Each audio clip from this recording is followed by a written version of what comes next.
It's the place you go when you finish your show. We're your two best friends. Our names are Max and Ben. We're self-proclaimed television experts. It's Reality Alert. Oh my God! Is that an alert? Is that an alert? PTSD. Whoa. Whoa!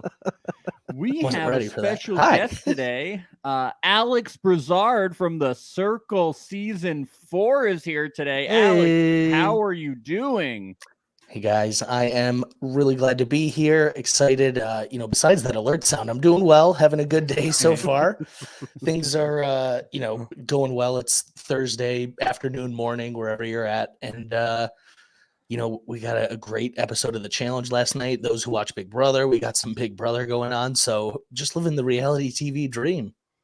Yes. And, Alex, how familiar with the challenge are you? How challenged are you? I'm pretty challenged. That's a separate question, but I am a huge challenge fan. I didn't start watching, years and years and years ago, but much like many other people, when COVID first hit, the pandemic, I was inside and I got caught up basically on almost every single season. I think there's a few that I'm missing, but I have watched all of the MTV challenge and super excited for this new era of the challenge, whatever you want to call it, because CBS is where my reality TV know-how is. I've been watching that since 2000 till now.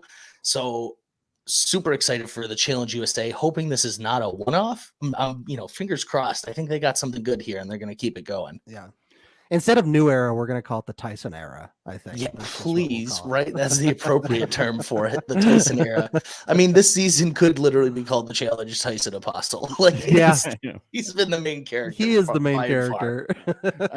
I can't wait for this to last like 20 years, and Tyson is like the 60-year-old veteran. He's the CT of, there's still, everyone's like, why are they letting Tyson last until the end still? They're letting Tyson walk through to the finals, That's so funny. I can totally see it. He'll come back. There's no way he wouldn't, especially with how well he does. What's really great about this game for him is, the challenges are the priority where the social takes a bit more secondary, but he's so good at both that it just really complements his wheelhouse. I just watch him work and I'm like, who would want to, besides Sarah and Ben now, who would want to throw him into an elimination? It really doesn't make sense. If there was any week to do it, I think it would have been this week. That's my number one note is I do get why we're just getting right to the end here. I get why Desi and David did what they did, but this 100% was the week to do it. Unfortunately, his partner, was ill. He had an anchor. This would have been the time to try to take him out. We were talking about this a little bit, and then I was like, stop, we gotta stay with the podcast. I still think he would have had a good chance at winning because their stacking was so bad, and I just think Tyson is such a beast, but they don't know what the challenge is going into it. Mm-hmm. I think that they still should have thrown Tyson into it. It's a good chance to, get a chance at getting him out. You got to take the shot. If him or Kylan ever have a weakness. What's the worst thing that Tyson can really do to you? The worst he can do is maybe throw you into elimination. Which you need because I don't know. Actually, they don't need it, but I just don't think it's the worst thing. Hey. Thank you. Don't watch, but big Briz fan. Love that.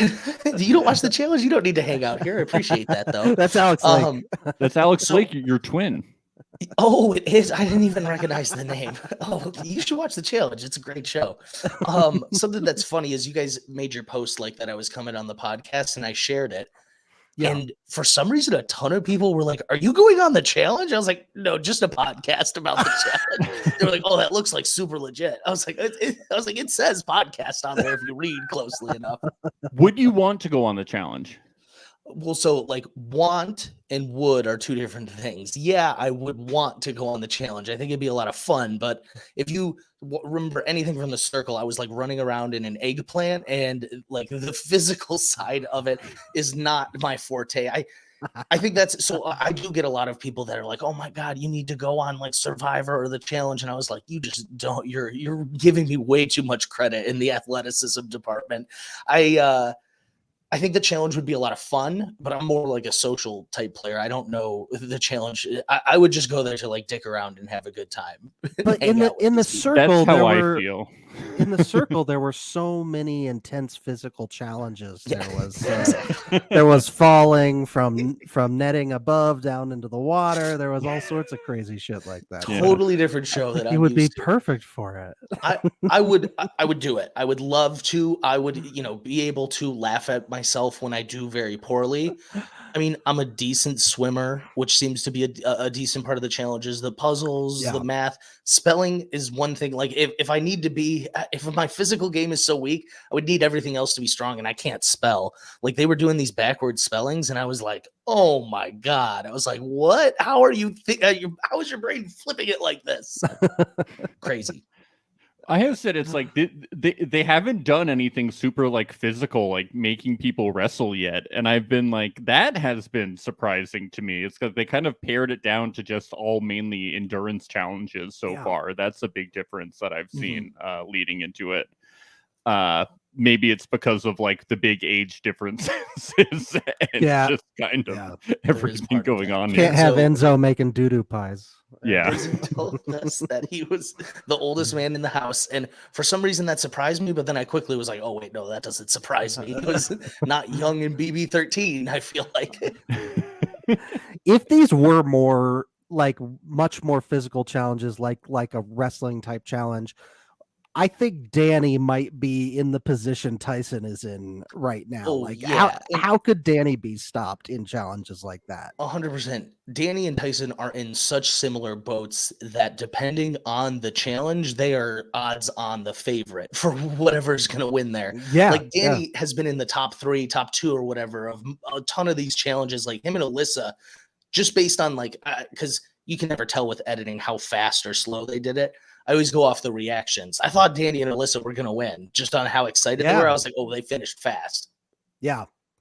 Well, I think the leg up that Tyson has on Danny is if there's ever a pickleball challenge, I think Tyson's going to be okay. I think he's going to. I still think Danny holds his own. No, Danny it really needs to win one of these dailies because, like, who's going to throw him into an elimination? You would imagine he's coming back from that, but he needs the money, obviously, to get into the finals. So he just needs to connect on one of these daily wins, and I think he's golden. I think he's got a seat in the end. Oh, I'm sure he will. Yeah. We've, Max and I have talked a lot this season about, Tyson's strategy about getting out some of the weaker players at the beginning, which we weren't really the biggest fans of because at the end of the day, yes, the algorithm is perfect. It's perfect. It's sick. It's a sick algorithm. Let's not forget about the sick algorithm. Really is. But I worry about. I worry about what if Tyson makes it to the end and he's with Kyland and Danny and all these guys that are going to be way tougher to beat. It's a good short-term strategy, but is it a good long-term strategy for the final if he makes it to the final? The problem is he needs to present it as an equal opportunity for the males and females, but he's just trying to take out the weaker females so he doesn't get partnered with like he did this week. This is like his biggest nightmare was getting a bad partner and possibly getting thrown in. So I wonder if like Tyson though watched previous seasons of the challenge because I feel like he's got this down pat. He really has the social element of it down. Besides Sarah and Ben, I don't think anyone's going to throw him in, and he's winning a ton of challenges. Like it's intimidating. You think he's going to win almost anything that he goes into at this point. Yeah, he's incredible. He has watched previous seasons because he said that he trained with a like jujitsu person once a week so that he would know that if he had to do like pole wrestling or something like that, if he was matched up with somebody bigger, that he would know how to like overtake them and know how to like deal with, bigger body types because he knew that would be an issue with him because he has a smaller frame. So I think that he has watched like a bunch of seasons and stuff like that. So he definitely prepared. Nice. We have a nice comment here from Shweta Sharma. Hi, love your reviews all the way from India. And really, this episode was the one time to throw in Tyson, but hey, I'm happy it was not. I think we all feel that way. Yeah. Although I think he could have done it I think he could have overtaken. It would have been fun Derek to see. and Shannon with, I think. Well, no, he would have been in with Enzo and Justine. They lost. That's true because they lost. Here is my logic. So David, let's talk about the David of it all. So David was night one evictee in Big Brother, comes back the very next season for Big Brother All-Stars. I've never seen anything like this. I was like, don't get Francesca. Like, don't be first boot twice. But then I started thinking, I was like, how crazy would his story be if he went from first boot to winner the very next season? But then watching that season, I was like, this dude isn't going to win anything.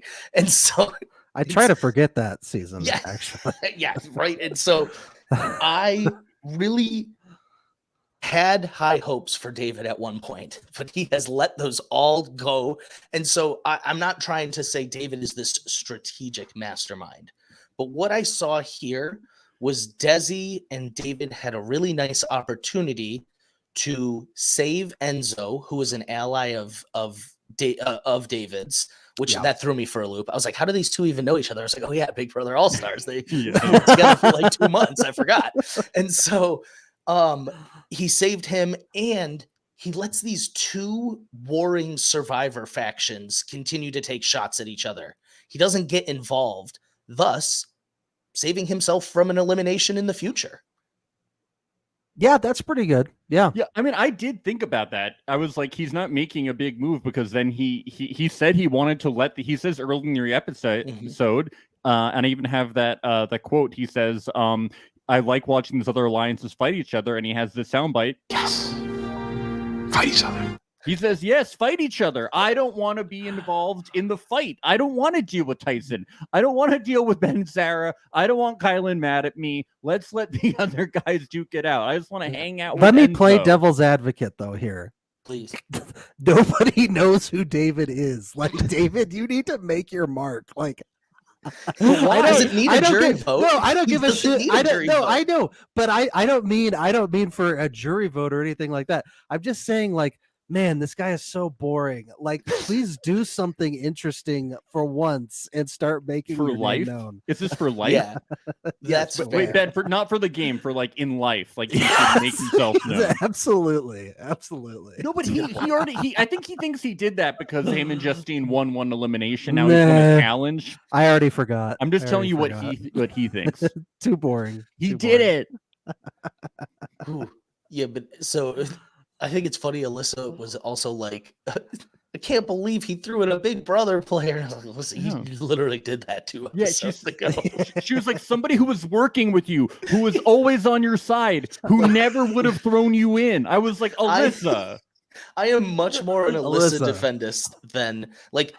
I was not saying it was a good move, but when she said that, I was like, okay, hold up. Yeah, we have a record of you doing the same thing 2 episodes ago, 3 episodes, whatever it may be. Xavier's at home just stewing, watching that. I'm sure.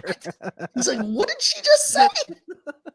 I was like, Alyssa, all right, come on now. And to talk about that whole thing, like I understand Alyssa's point of view. Alyssa and DX. So, DX went out this episode. He was like, we came in, accomplished what we wanted to. I was like, well, you didn't really do anything, but that's okay. So also Kylan is still there. Okay. They have not eliminated the whole cookout. You're not mad at Kylan? Yeah. So, but from their point of view, we would all be laughing at them if they just blindly trusted them again. It's like a fool me once, fool me twice type thing. So, and part of what makes the challenge so good is the multi-season drama. So producers knew exactly what they were doing, throwing all of these players in the same house. And then instantly they were like, well, so wait, who was it that got you out on Big Brother? Oh, they're here? And then it just slowly works its way into like every conversation, I'm sure. Yes, as it should be. Yeah. Because as fans, that's what we want. That's right. We want Cachet and Cinco going back and forth. We want all this. Come on. They knew what they were doing. Yeah, I don't understand why Cachet and Cinco had drama, guys. They should have just let it go. I mean, they broke up. Get over it. So God. Love Island is the one show I have watched the UK version, so I didn't really know these US Love Island people coming in. I have loved each and every one of them. They're so fun. They're great. They are such a good element addition to the show that I didn't know we were going to need. But every time one of them goes, I'm always like, damn, I kind of wish they were still in. Yeah, I know. Really they're good. Dropping like flies. They are dropping like flies, though. And Cache, Cinco, and Shannon, who are like kind of like have like a lot of drama and good confessionals. They're from the 3rd season, which is the best U.S. Love Island season. So if you ever want to watch a U.S. season, 3 is the best by far. It's really good. That would be the one I'd want to watch. I really enjoyed them. Yeah, Justine's they really. What? Justine was great when she was. She's so good. She's worked in the word cynical later on, and I was like, "Oh, that's pretty funny." You messed up that word. I was like, "That's good." Yeah, they were really smart to throw in Love Island. Like, get some people that aren't just like super gamers, but they're here to play. It's on a new channel that we're not going to get any more Love Island people if they continue this. I know, but maybe we'll get real Love Boat people because they're going to have the real Love trade Boat. Up. What a we trade need up! The real Love Boat people. You sold me. Not worried about it anymore.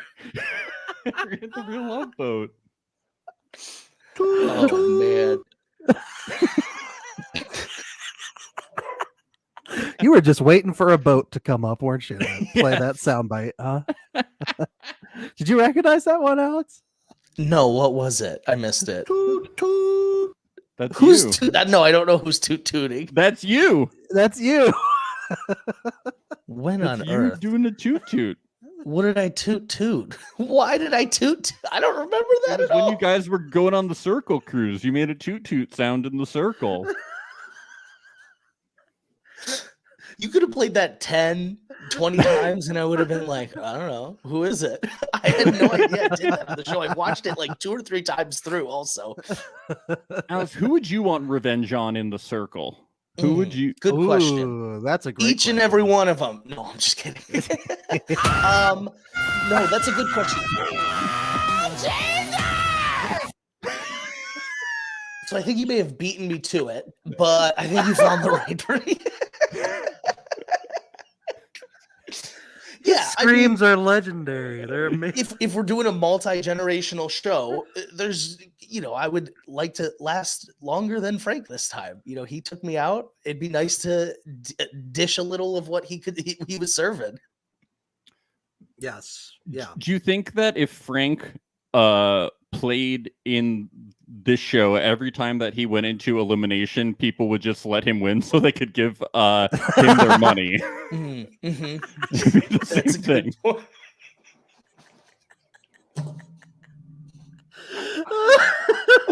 Oh, he would win the challenge. It took me a minute. I was like, where's he going with this? And then once you got there, I was like, oh, that's good.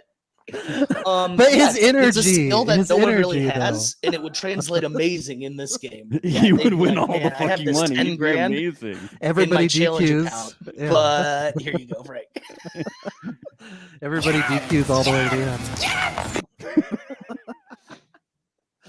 We've never seen anything like it. They need to give it a try. It's a smart strategy. TJ's all behind it. He's like, look, he just radiates just great energy. He's gonna win this thing. Oh, that's good. One thing I will say, getting a little on track, I feel like TJ is having so much fun this season. Do you guys feel like he's having a blast? Yeah. He's so like not like he's still really chill, but he's like obsessed with them. He's like, you guys have so much heart. I love you. I think he's just he's so over the main cast. He like fucking hates them. He's the MTV cast he's seen for so long, and they take it probably just a little like too seriously. You get what I'm saying? He's like, we are here to have a good time and make TV. Where he's fist bumping Danny. Like he's gonna start giving chest bumps next episode. I swear. He's gonna start giving them roses and chocolate to all the cast. Yeah. He loves them.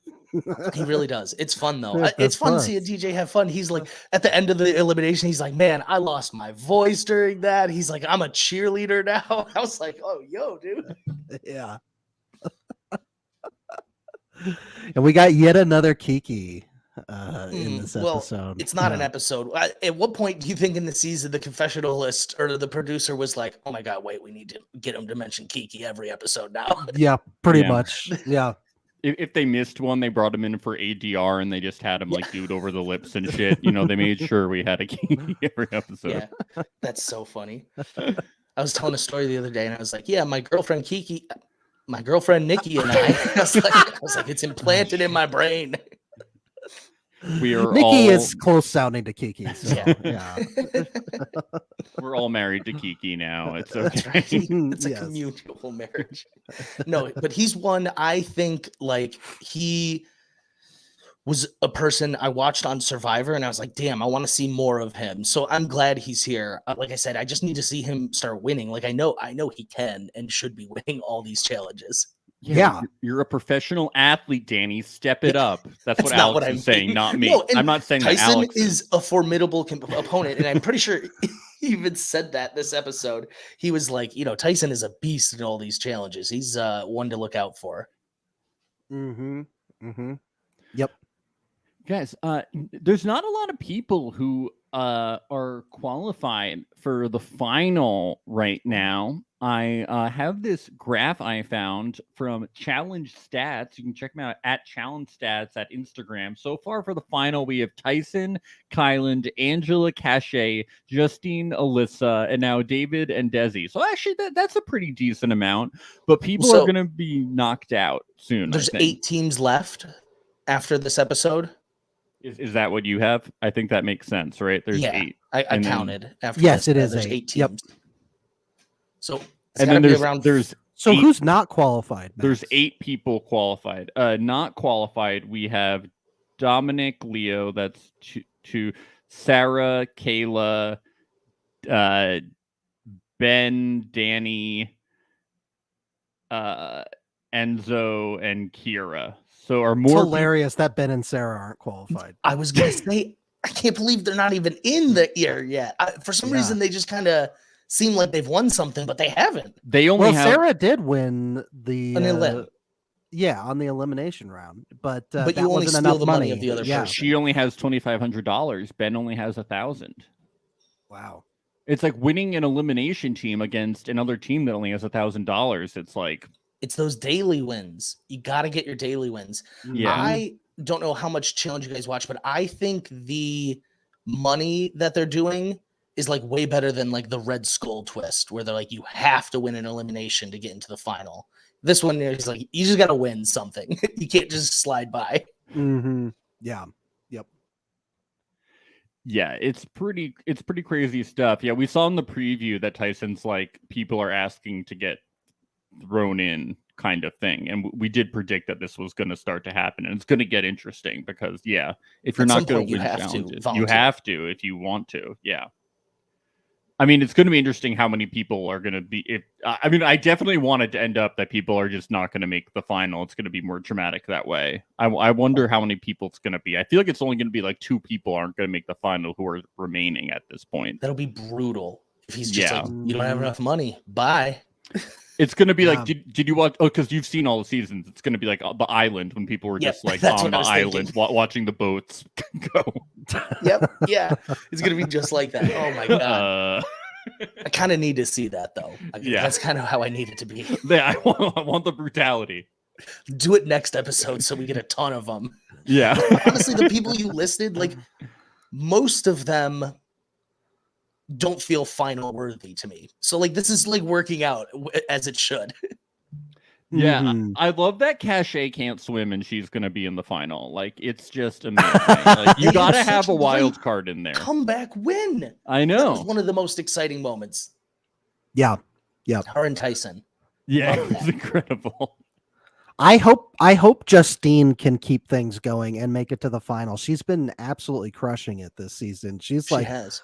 I think one of the biggest surprises for me. I hope she gets in the final. Yeah, she's in the final though, correct? Yeah, she is currently, but I mean, I hope she gets there. I hope she. Yeah, she doesn't like. She keeps getting put. She keeps getting put in the arena a lot. I mean, has she been in the arena more than anybody else? I think she maybe has. I think so. Yeah, I don't know who else would be there. Yeah, I agree. Yeah, she's been amazing. Strategically, she's totally on the ball, and like she's just crushing it. Mm-hmm. Yep. Should we break down this episode a little bit, guys? Just let's do it a little bit. Let's do it. So Leo surprised me a little bit here at the beginning by not talking about cats. Very strange. Yeah, He switched animal. Yeah, he talked about snakes. Previously on Snakes in a Mother Effing Compound. Snakes. Yeah. He didn't talk about this guy would hate me. I was like, he might like me because I'm a catfish, but he hates snakes. I was like, oh, I don't know how. Yeah, he'd be conflicted for sure. Yeah. He would know what to think. Yeah. He didn't talk about cats once this episode either. It was very weird. I hope he's okay. That should be like his signal. Like everything's not okay if I don't bring up cats. Yeah. Someone call the police. Yeah. Well, luckily Sarah's there, Ben, so don't worry about it. Oh, God. I'm sure she's a very good cop. No.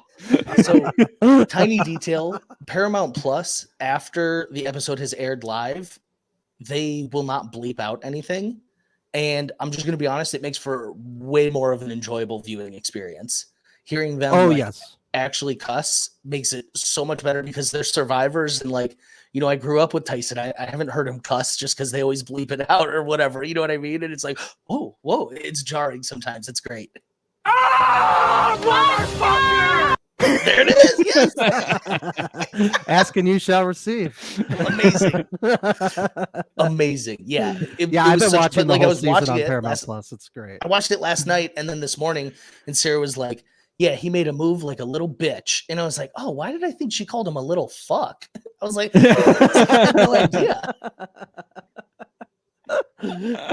Tyson does he does seem more like a little fuck than he does a little bitch. That's I think that's part of it. He's more wily, like he's a little fuck. In a good way, in an endearing way. I love Tyson. He's a little fuck, you know?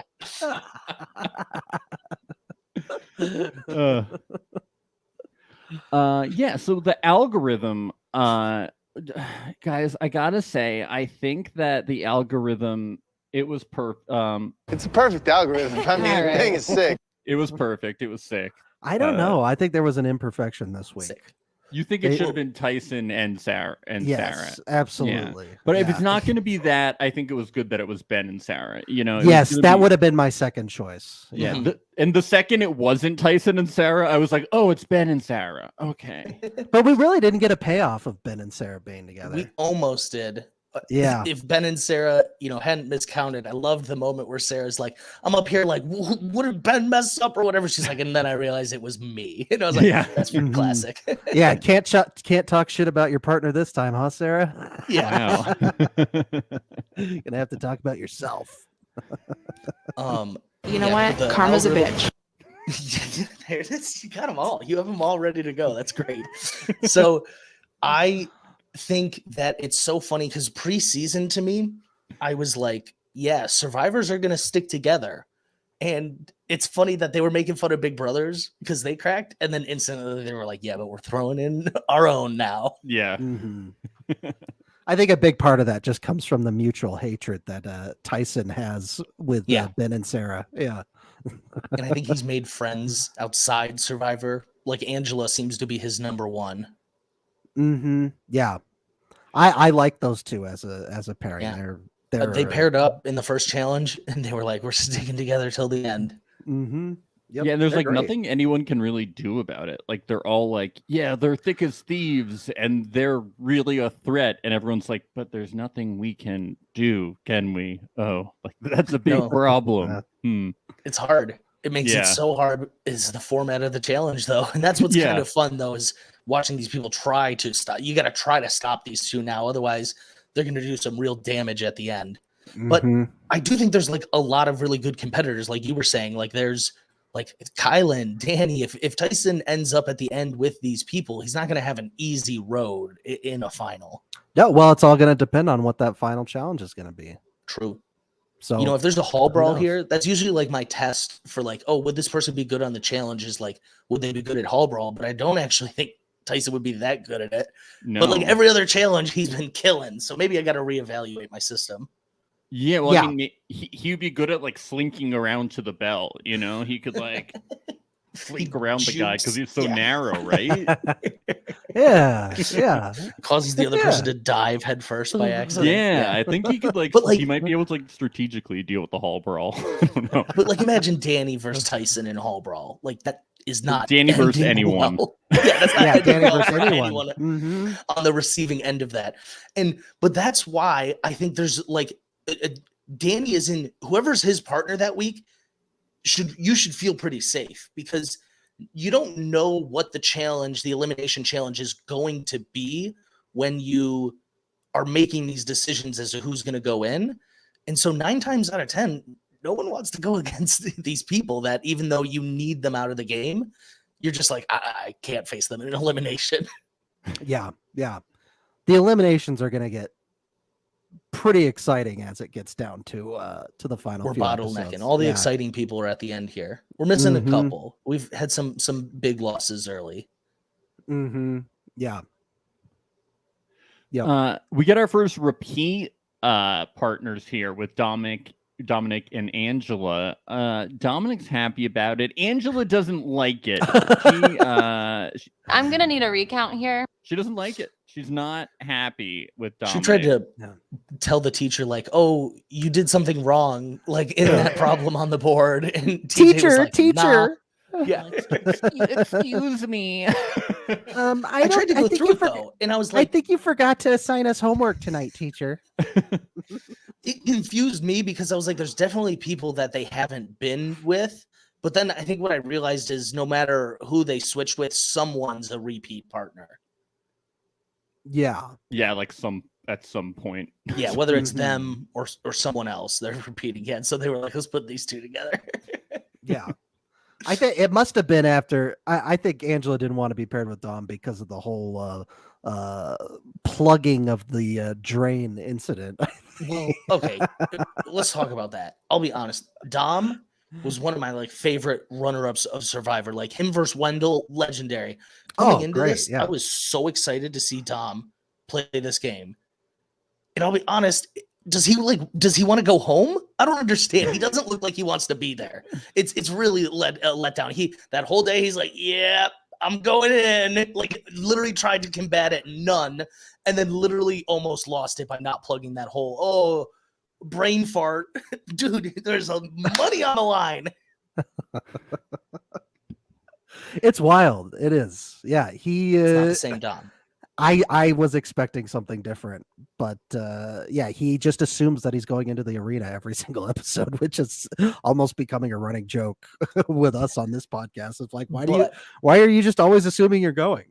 Yeah, I can't stand that attitude because I guess it's good to mentally prepare yourself that you may go in, but you need a facade strategically of oh no, you don't want to send me in. That's a mistake because you want them to feel like that's not the right move. So that really threw me off, but I will say Dom provided the funniest moment of the season so far to me, and I'm sure you have it on the soundboard. But when he goes, that's not an animal. You're like, sure, no, that's an animal. He goes, it's a fish. He was so confident. Yeah, it's not an animal. They're gone. It's an animal. Great white shark is not an animal. Yes, it is. No, it's a fish. Still an animal. It's a fish. It's an animal. Cinco going, it's an animal. He's so come on, you have to know. Respectfully, I want to put a piece of tape on Dom's mouth. No, so that's brilliant because you're up there, you're scared, you got the heights, and he just said this so confidently because I think he's thinking from a food perspective because I have met people who are fish are not meat. Vegetarians can eat fish. And I was like, fish is a different kind of meat. What are you talking about? And so yeah, I think that's where his head was at, but it was hilarious. It was my favorite. This is why we watch shows like this. It's not an animal. It's not an animal. It's a fish. It's great. He wouldn't think I was an animal. I'm a catfish. He'd be like, that's a fish. Right. Oh man, We've talked a lot about not this episode. We can get back to this episode. Sorry. You're fine. You're fine, man. When we get back to the compound, I thought we were gonna get like the epic Sarah screaming at Tyson I wanted it. matchup. Where is the screaming matches that we're supposed to get in the challenge? We need to liquor these people up. What is happening? Why aren't they yelling at each other? Sarah was doing all this turkey leg eating and crazy stuff, and then she just like punch a wall and then just like let it all out and then not yell at him. What happened, people? It's not healthy for her to not let that out. She needs to, it's if she bottles it up, it's going to be bad. I think I have the answer though. When cops bottle things up, it's bad. Okay. Yeah, actually, she needs to let that out. Talk to someone about that. They need therapy. So, I think I have the answer. I think if it was anyone else besides Tyson, she'd be going in on them instead of just talking about it behind his back. But I think she knows in a battle of words or wits, Tyson's coming out of that one alive. He will roast you. He will make everyone laugh while he does it. And he'll say some factual shit that you didn't want everyone to know in the process. Like, I can't imagine a screaming match against Tyson going in your favor. Yeah, that's Tyson's maturity level is much higher. That's the other thing is he won't yell at you. He'll just like snidely say something back and just destroy you mentally. And you're like, no. Yep. It was still disappointing. We haven't had a screaming match yet. Like, what's going on? Hi, CBS. Like, what's happening? It's got to be the liquor. I think that's definitely a good part of it. Apparently, they need to get sloppy. Apparently, they are going out at night. We've heard from like exit interviews. Like, they're going to bars and stuff. Like, this is happening. Okay, they are drinking, just not enough drinking. I bet it's tame because they're all parents. Yeah, well, and a lot of the Love Island contestants are gone, so all the twerking is going to be gone, and all the fun bar shenanigans are going to be gone. God. They don't even drink on Love Island, so it's not even like the heavy drinking like in real world, It's just messed up. They were just the fun element. Like I said, they brought a really good element to the show that was definitely needed. And if they do this again, they have to bring specifically a lot of this Love Island cast back. I don't know what a future season of this looks like or is happening, but I'm praying that this becomes like a regular thing because I think they will get a lot of good drama out of these CBS shows. Well, they should make them drink before each challenge. Really. That would be fun. Totally imagine them jumping from platforms completely trashed. That would be fun. On Fresh Meat 2, somebody decided to drink a beer before a challenge because he knew that because his partner was injured, and then they were like, because they were just disqualified. They're like, you're disqualified because you drank a beer before a challenge. Like, you can't do that. Like, it's against their insurance. That's why you gotta go into the bathroom stall and do it. Come on, idiot. He made like a big thing about it. He's like, well, I know I'm going home anyways. It was Brandon. Because she was feeling really guilty. She's like, I can't believe my injury is gonna let us down. And then TJ was like, yeah, it's your fault you're leaving, Brandon. You got to act like a closeted alcoholic in those situations. Yeah. You got to you got to have a stash. You got to find a place where you can do it in secret. That's right. That is right. You got to be a pro. Act like you've been there. So funny. So yeah, what do you guys think about the level of disrespect from Tyson to Sarah? Because Sarah's never blindsided or backstabbed anyone in Survivor ever. She's never lied to anyone. She's never looked anyone in the eyes and lied to them. Because she's a cop. She's sworn to be completely honest and trustworthy, right? That's what there's. She's only played like a cop, never like a criminal. Right. Yeah. Yeah. She's never once lied to someone in their face to get like a legacy advantage or like, there's several other times, but one that was like notable where she was like, I didn't do that. Literally lying face to face. But Sarah, that's the level of disrespect where that's the line she's wearing. No. And what it is it's all a social game. So I think if you were to ask Sarah, she doesn't really care about that, but now because she said it, she's got to make a stink about it. But she's done that to so many people. She's done the exact same thing. And so I think Tyson said it best. He's like, if you're going to take a game move that personally, maybe you should just avoid games. And it's kind of something I subscribe to. Like, if you're going to have a level of like, this is that personal, maybe this isn't the environment for you. Yes. That could be said about several of the contestants on your season of the Circle. I didn't say that. I would never say that. I said it. Who would ever say something like that? Girl, what kind of mess is this, girl? It is a mess.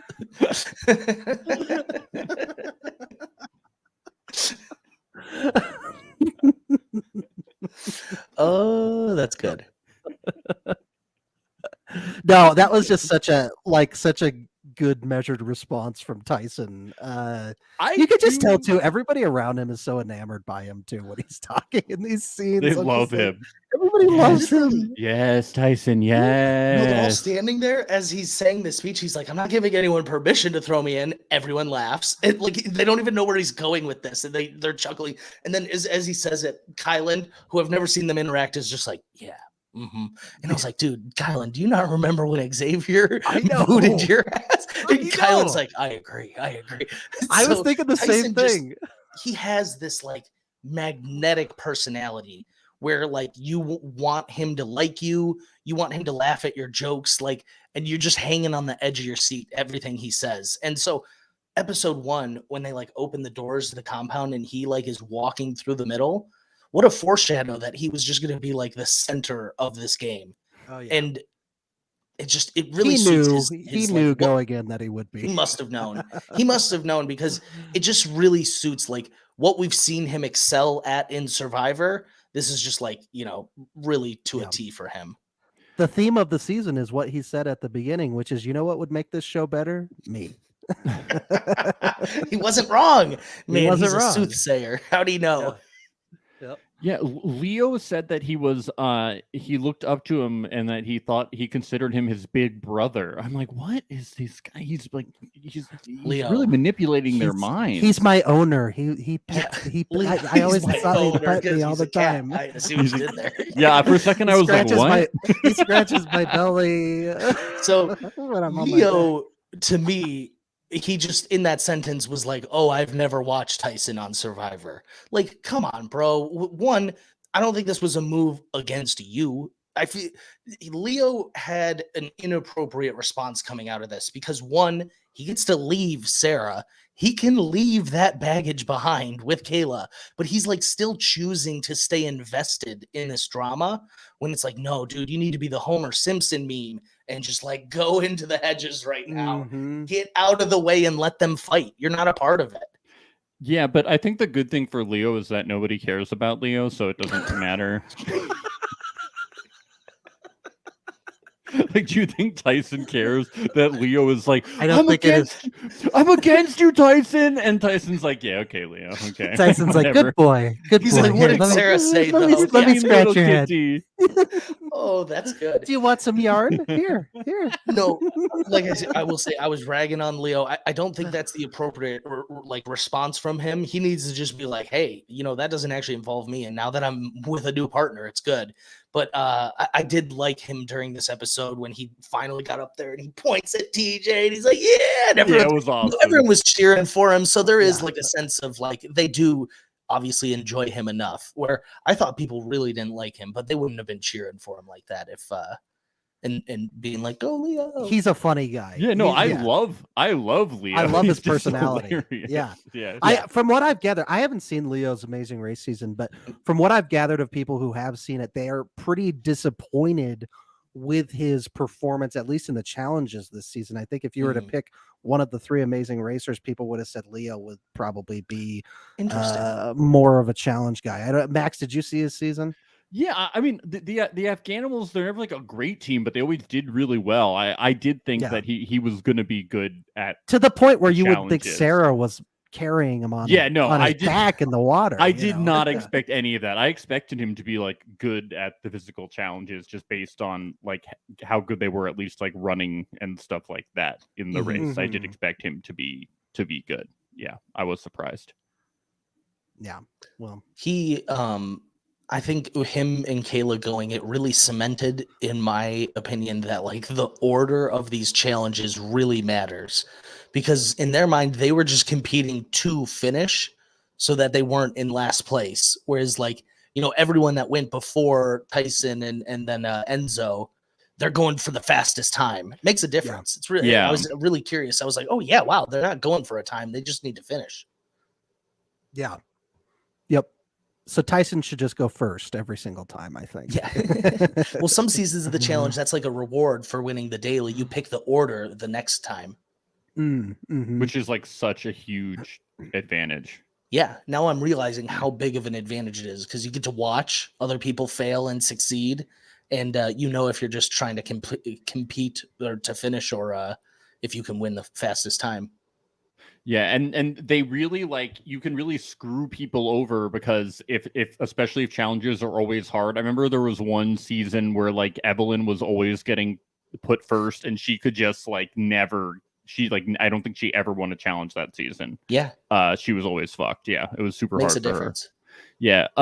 Napoleon is here in the chat talking about the Afghanimals. They won several legs of the race, but when they lost, it was usually him losing focus. Yes. Interesting. Okay. Infamously in the battle of the season's CBS Amazing Race, that the one season where they make it to the finals finally in the final 3, Leo is the one who fucks up because they get to this bank vault challenge, and he just cannot figure out this solving of the bank vault thing, and he's just stuck there for an hour, and everybody else gets out of this bank vault very quickly. Leo can just not figure it out.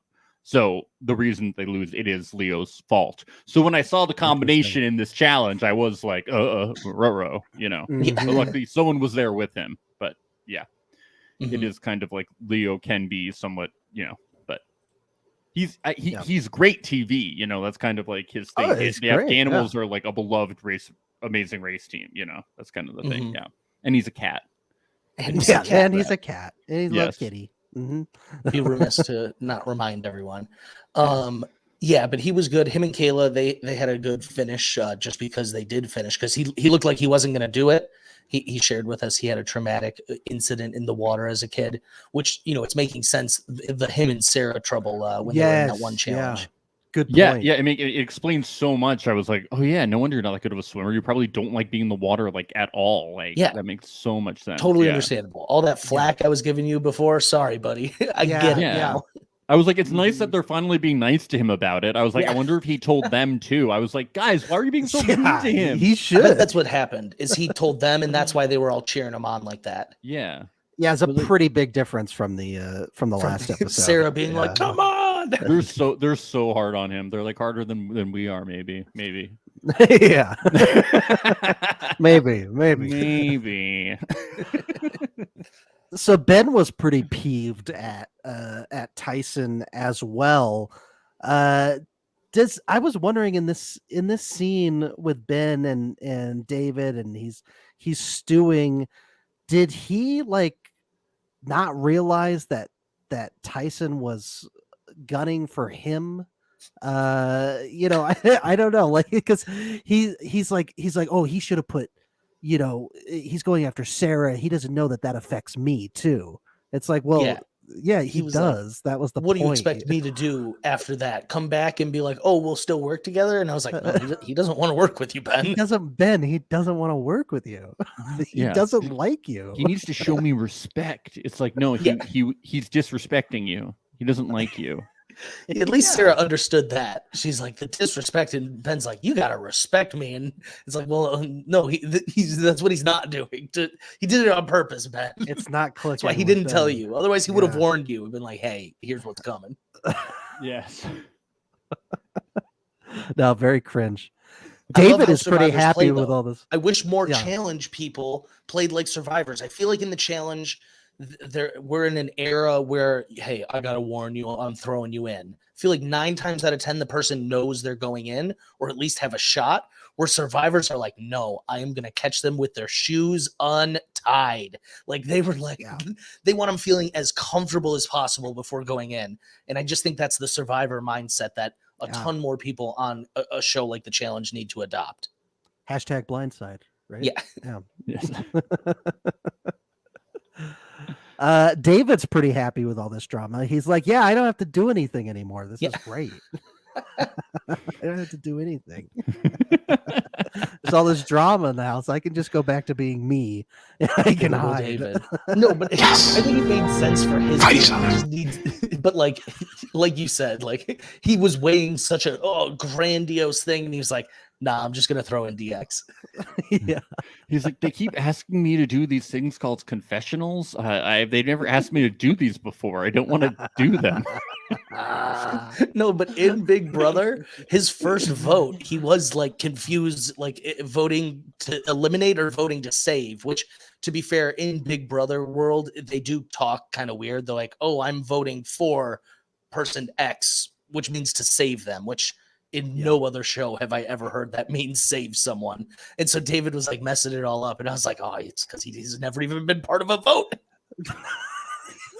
That's true. Yep. He didn't see one in his first season. Oh, yeah, he was because on you the say, block. I vote to evict is the phrase. It's confusing. Yeah. Yeah. Oh, yeah, because that's why fucking Meta World Peace infamously voted out the wrong person. Voted out Chuck Norris. He's like, Yes. no, I voted for Chuck. They're like, yeah, that's an elimination vote. And he's like, No.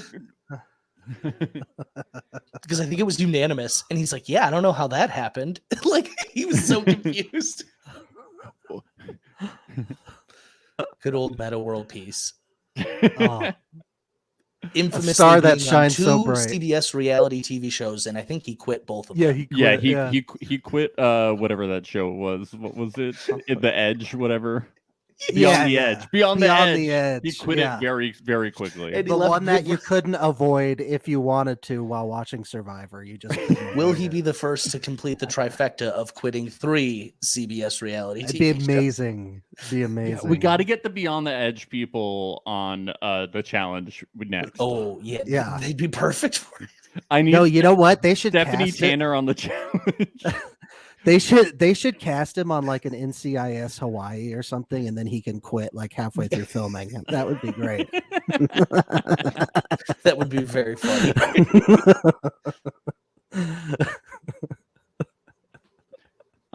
Cache cried? That can't be true. That did not happen. Cache? No, Oh. not Cache. Do I have my notes right? Doesn't sound like her. Yeah. Huh. Yeah. She was crying to Sarah, and Sarah was like, Tyson played you. I didn't understand that whole conversation because I was like, Cache, you were very much a part of that because you talked Tyson out of throwing Ben and your buddy in. Like, Yeah, she chose Sarah. you She chose was Sarah. Yeah, I know. I was very, the whole thing was confusing. But hey, give her props. She successfully moved any target off of her and just Yeah, let Tyson that's bear all true. the weight. That's Because true. she's already pissed enough at Tyson. It's pretty easy to just be like, yeah, Tyson really did screw you over. Yeah, It he wasn't played me. me. It Yeah. wasn't me. Well, another person I want to give props to that we see talking to like every side of everyone is Kayla from The Amazing Race. Yeah, she's Someone I didn't good. expect a whole lot from, but I think she's really impressed me, honestly. Yeah, she's been really good this season. Yep. Yeah. I have to say that Sarah says that Tyson is just mad because I took him out twice in Winners at War, and that is partially true. Tyson is very mad at her and Ben and can't let go of it. Like he I think he's getting some revenge as well. Yeah. He's Well, he's when it's mad. Sarah and Ben who get you out So- on Survivor, then it's like, it's Oh embarrassing. God, it's you know? embarrassing. It's like, oh, them too. That's a good point. One, you don't want to forgive them, but two, this is such a small, but I do think it changes the whole situation. Is Sarah voted him out twice? Like Yes. once, I think you could probably get over, but since he came back in that game and she was still like, nope, can't work with you still. It's a very clear message to me. Like, oh, okay, there's no opportunity for us to work together. Yeah. They're also just such different people. They play the game. Personality-wise. They play the And game very Yeah. differently, actually, which Yeah. I'm going off Survivor, not necessarily the challenge. But you're right. I didn't think about it, but they kind of just don't jive game personality wise. No. Yeah. It is funny though, because Sarah and Ben are like, they're basically saying that they wouldn't have gone against Tyson. Like the way that Ben is acting, he's like, yeah, like, why is Tyson doing this? You know, he's like, I wasn't going to go after Tyson. And well, that's because they weren't winning, right? Like, they have the luxury of saying, I wouldn't have done that because they're not winning anything to do anything. Easier to say when you're not. Do you think that if they had gotten the power position that they would have thrown in Tyson? They might have. In this, maybe in this as often as Tyson's been winning it, like if they got power multiple times, yeah, I think they take a shot at Tyson for sure. Maybe not their first opportunity, but as it gets down the tunnel, they don't want Tyson there. Hell no. That's true. That's very true. They in Survivor,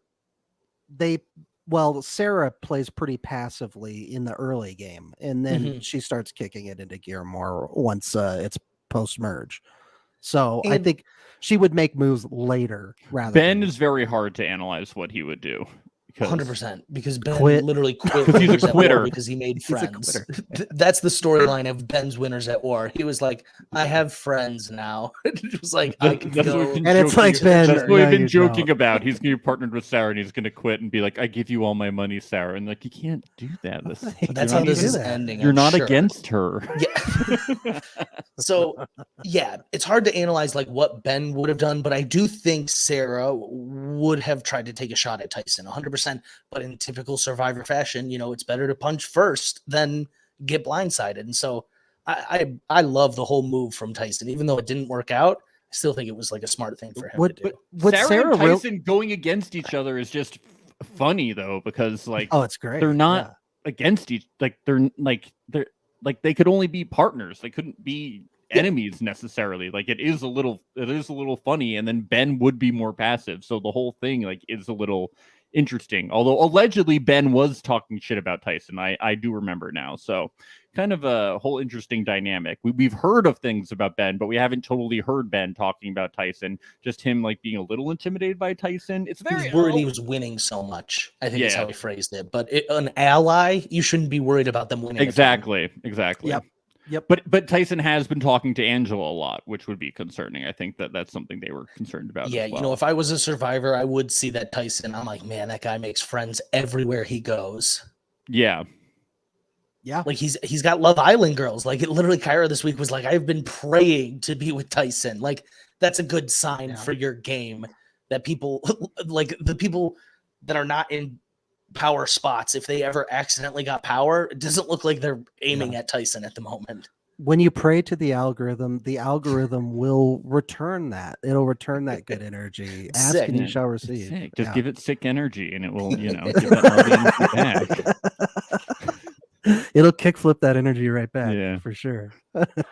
Enzo and David, they come together and they give like this really good strategy. They're like, yo, we just got to make it to the end. We just got to make sure that we stay off the block. You know, if we make in my notes, I wrote at the end, we can win the final HOH. You know, so just stay off the block, guys. In my notes, I wrote David and Enzo are bonding over doing nothing on the show. Don't get nommed. Just don't get nominated. Poor David is still learning how to play Big Brother, and they like threw him in a whole different show. Like he's got to learn a whole new game now. Like it's really rough for this guy. But I will say, I said it earlier, actually, him and Enzo, when they were like, they're my number one ally, I was like, how do these two even know each other? And I was like, I literally could not think of how they were best buds. And look, we all want to forget that season. To me was Enzo was like, I can't go home this early. I always make it to the end of shows I'm on. And I was like, yeah, and lose. I was like, you make it to the end and lose. Like, you're not doing everything right, Enzo. David's like, yo, can you explain backdooring to me again? I still don't get it. And it was like, yo, it's like when you like nominate someone and then there's like this veto thing. I don't know, man. I just make it to the end and lose. I don't know. I don't know, he man. ends every sentence with yo. And then I watched a decent amount of live feeds for All Stars. I never once saw that man without a hat on. Yet in the challenge, every other day he doesn't have a hat on. I was like, bro, what is going on? You're okay with being bald all of a sudden? He should wear his paperboy hat in the water. He really should when he's swimming. Yeah. Could you imagine? That would be a sight to see.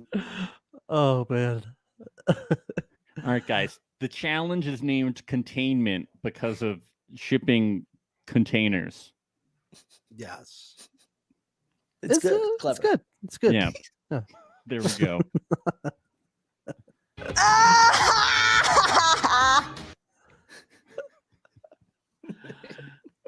So what is this illness that Kira has? That's what I want to know.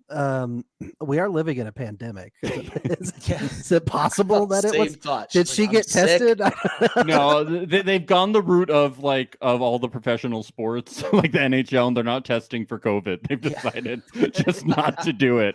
I have to imagine, because it's a TV show, they're testing them pretty regularly. Like I was in an apartment alone, and they tested me I got tested every other day. I was like, come on, I'm not even seeing anyone, guys. Yeah, there were never any producers in that room with you at any time. Never. I was locked in there the whole time. And so but you never saw or heard any of them. I thought the same exact thing. I was like, oh, she's sick. That's not a good thing to say, in a house full of people where you're living in close quarters. I know.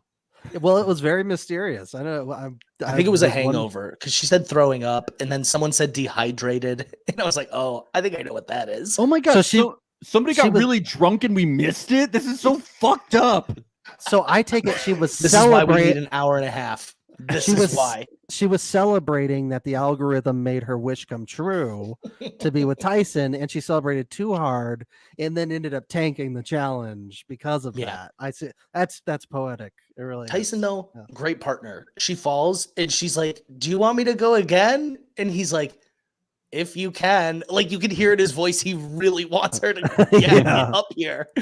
But she's like, "I can't do it." And he's like, "You tried your best." He's a good partner, even though he's so upset. He's like, just puke in the water and just boot and rally. Come on. Boot and rally. We've all been there. We've all been hungover, and we fuck up the rope swing. We fall 30 feet in the water and just gotta climb back up and try again. Tyson called it best though. He was like, it wasn't even a swing, because she just fell.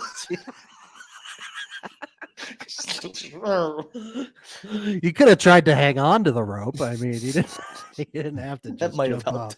Yeah. Did you guys know that we got a name finally for the arena this season? Did you catch this? What? Oh, I didn't. What? Here we go. No matter what happens, if we don't win this challenge, Sarah and I are going to be in TJ's pit. Ew. So that is or maybe it's I don't know, maybe it's the opposite of you. I don't know.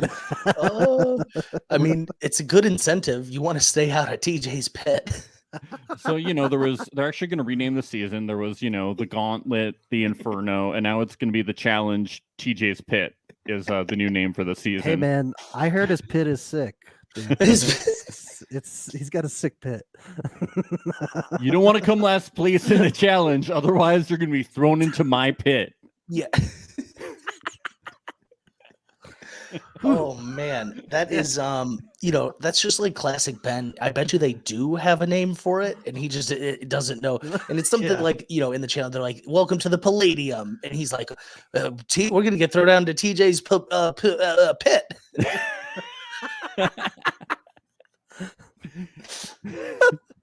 Sounded like Porky Pig there. His pit. I did. I didn't even realize it. Ben should respect me. Tyson. He was one that I was like, I get why, but come on. For the cast, he's gonna quit. He's gonna quit. He's just gonna quit. Yeah, I was like, I don't need more Ben here. Does he know that there's not idols on this show? Does he know? Well, that was his opening confessional. I heard it on every trailer. There's no idols in this game. Alex, are you saying that you don't like people in reality shows who are there and just obsessed with people making friends and just giving their money to friends? To friends? Is that what you're saying, Alex? Oops. Just want to be No, clear. I Just would want to get never this on the say record. that. Would never. No, but okay, wait, okay.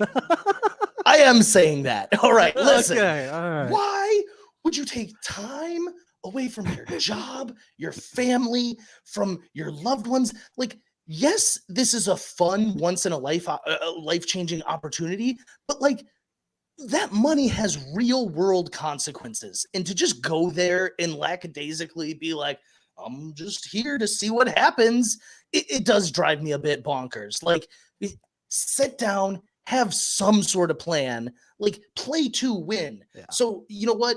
I will call it out. I think it's shitty what Ben did in Winners at War, because I'd rather see one of the other winners they left off actually trying to compete. And you know what? I'm going to lump Denise a little bit into this too. She didn't do what he did, but she fucking laid down. Yeah. And that shit bothers me. This is 20 winners, 40 years. I never expected that 40 from seasons. Denise. Like, respect the game, please. Yeah. Sorry.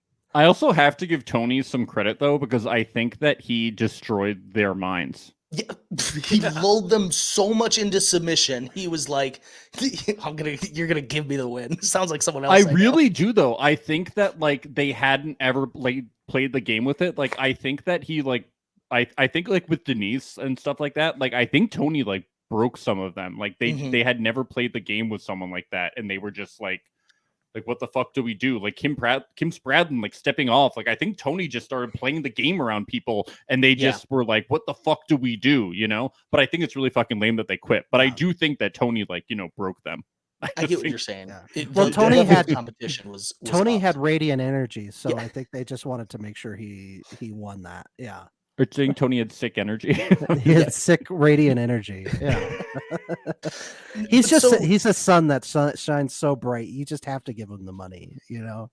Yeah. But my overall point here is I want someone like a Tyson, because he is made for this. He is having fun, making friends, but he's taking this shit seriously, and he is competing at a high level, where Ben, I feel like he's making friends and he's competing. I don't think he's competing at a high level, and I don't think he's thinking about how he wins this game. I think he's just thinking like, I'm here with Sarah. We're on another adventure. I really do. I think that's his mindset. The adventures of Sarah and Ben. That's cute. Yeah, that's what he's going for.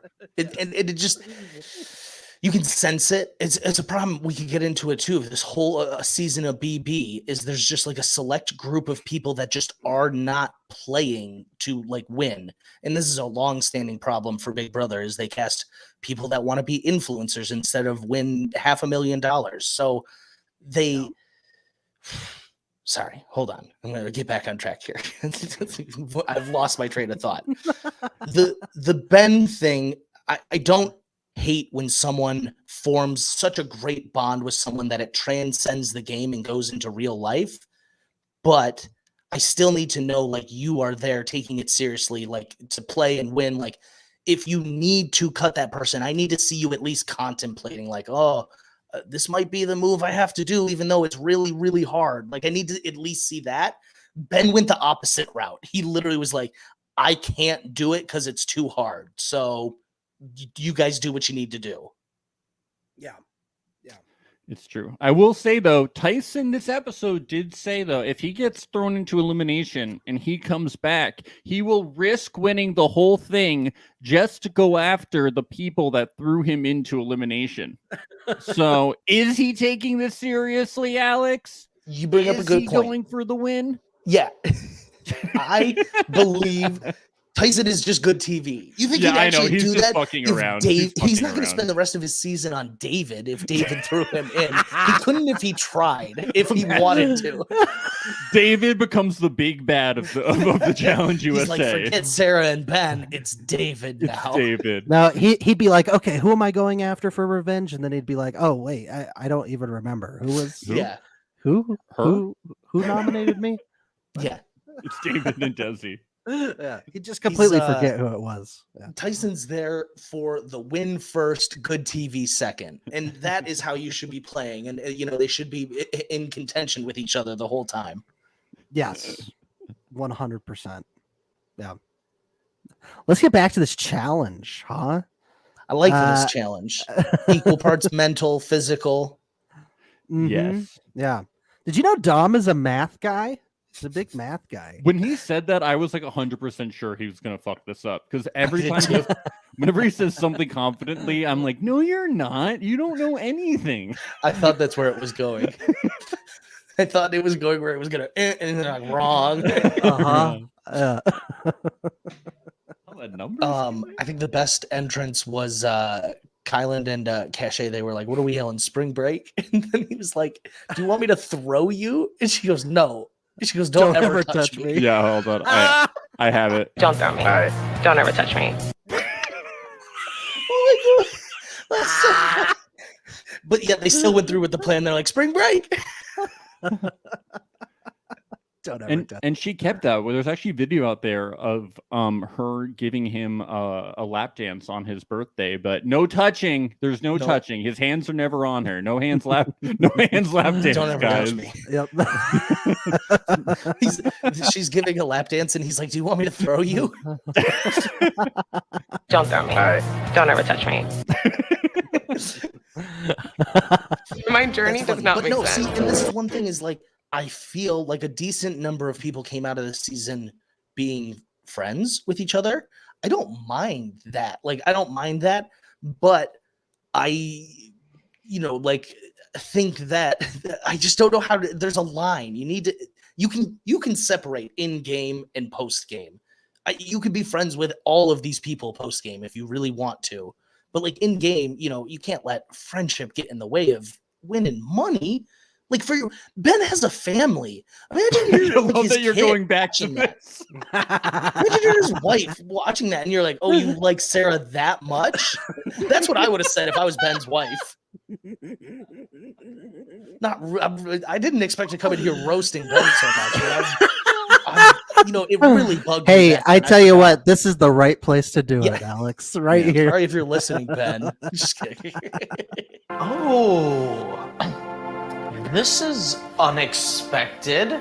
That's all I have to say about you roasting Ben. I feel strongly about it, though. This is a safe space. It's a safe space. It's a safe space to roast Ben and Sarah. Yeah, it's a safe space to roast anything. We go on tangents about shit all the time. Yeah. Well, most of these players have been impressing me. There's really not a whole lot. Like, I actually think a lot of these people came here either prepared or adaptable enough that they have like made the right mindset change to play a game like this. So, in all honesty, most of these people are impressing me, and it's been a joy to watch. Like, it's kind of like an all rookie season of the challenge, and it's like really cool. No one's being a little bitch or a little fuck too often, It's the right amount. It's just the right amount for good TV. It's not everyone. Like, Those little fucks. For this, Josh Martinez. Thank God he's on the MTV one. Stay away from this thing. We have Ben and Sarah come up. Yeah, we talked about them fucking up, but during this is where Leo says, me, Ben, Sarah, and Kayla are on the good side of the house. Yeah. I'm like, don't bring Kayla into this. She doesn't want anything to do with Kayla. this she has a confessional right before alliance. Where she's like, he needs to do that in the past. And then he's like, it's us four till the end. We're riding together. The four horsemen of the apocalypse. The four kitties of the apocalypse. Oh man. And like I said, I just really think his strategy is he needs to just dip out of that fight. I have no stake in this. Yeah. We got the two gangs, the cats and the snakes. Okay, let's go. It's gonna be West Side Story in a minute. Yeah. When you're a cat, you're a cat all the way.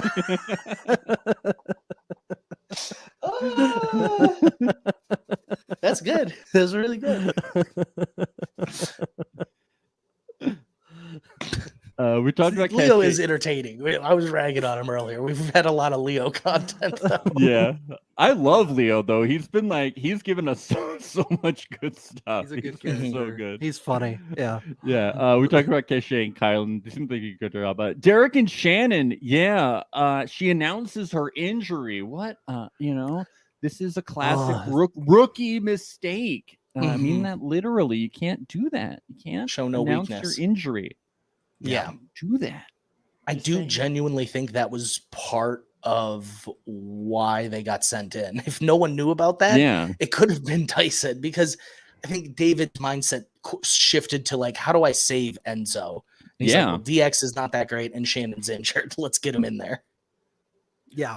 I mean, they were definitely way up there because, Shannon's like Love Island, and I don't think Derek has any relationship with David because everybody ignores David.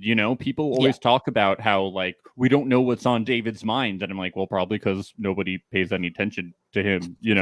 I think if you guys were friendlier to him, maybe he would have been more like Team Big Brother. David this episode was like, he's like, there's other Big Brother players here. Yeah. He's like, it's not just Enzo and I. What the hell?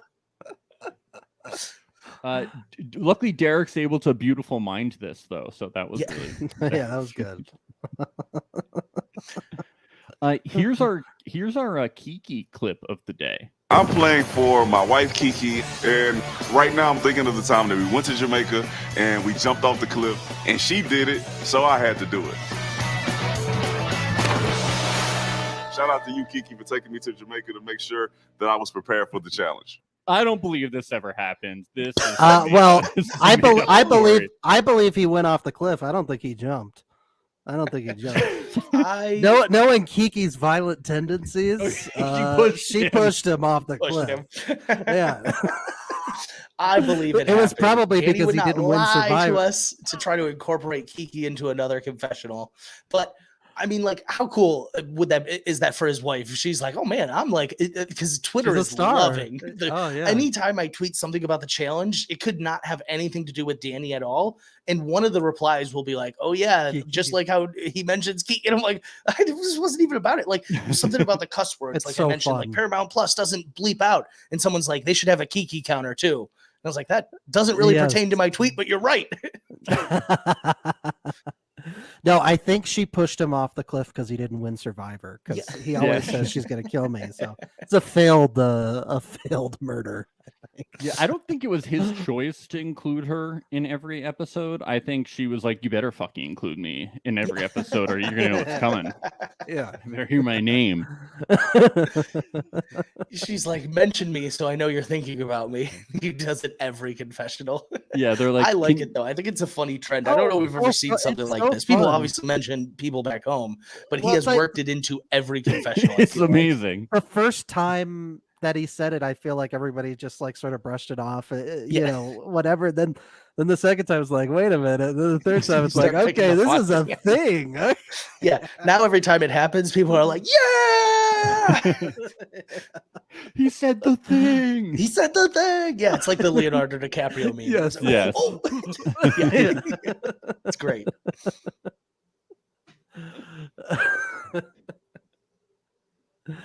Yeah, Kira and Tyson's, that was a tough one to watch. I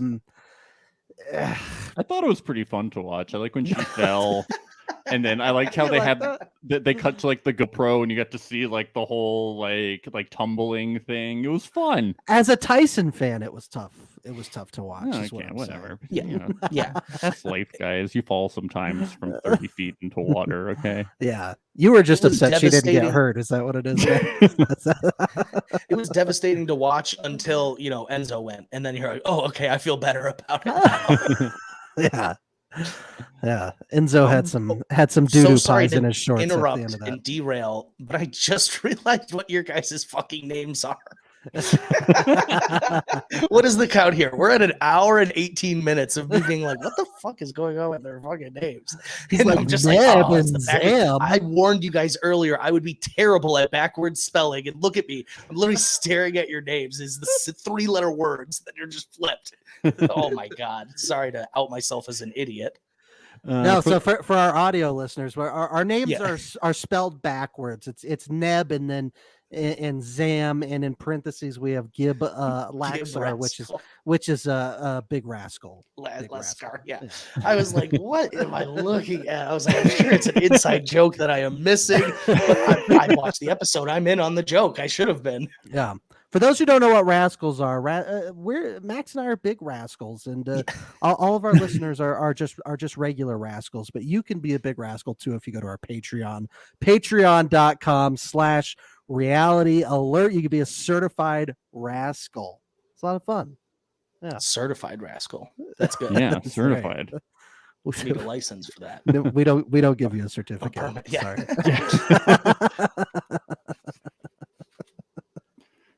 You get a branding though; it's pretty cool. So yeah, awesome. Yeah. It's pretty cool though. It's pretty cool. Justine and Enzo. Justine comes in with like this brave energy. She's talking everything up, but Enzo comes in with something else. I'm scared. Doodle pies are happening. Oh, yeah, he pooped his pants. Enzo was another WTF casting choice. He was on Big Brother All-Stars, so I guess they had his number saved recently up top. But like, how far down the list did they have to go before they hit Enzo? Like, what? Pretty far. Far. We heard they were asking a lot of people. A lot of people were saying no.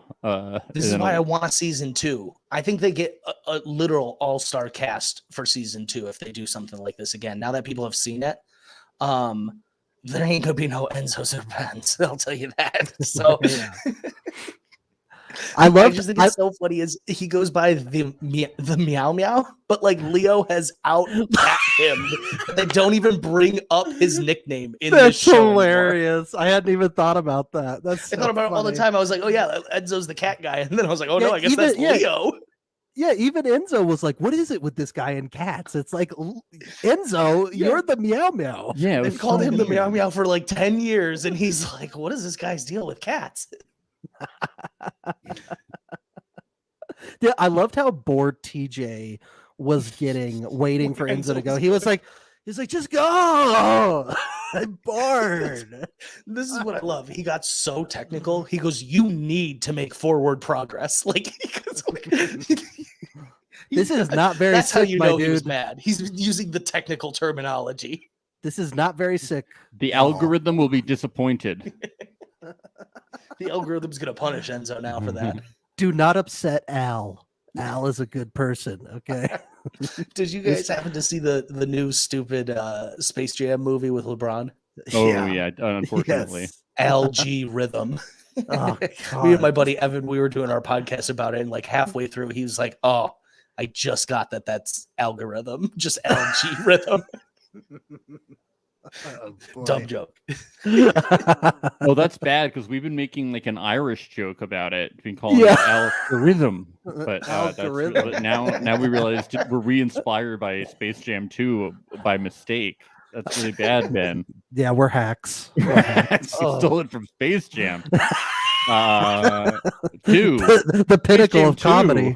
The pinnacle of comedy. I like when TJ said this. It's just child's play, guys. Let's go. Ready? Child's play. Come on.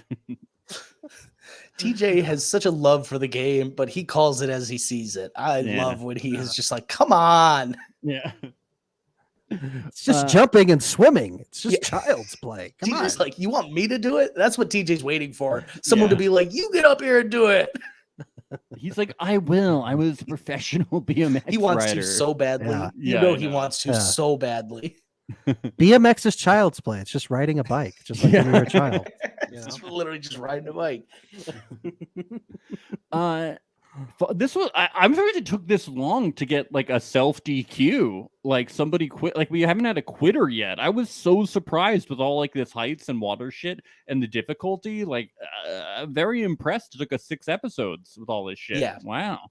No, it's a good point. I didn't even think about it. But yeah, there's been people that are like don't finish, but not people who are just like, I'm not finishing. Yeah, like quitting. Yeah, I would have expected Ben to self DQ right by now for all of his friends out there. His brand, he'd be like, He's like, if I do this, I'm gonna beat Sarah, and she deserves this win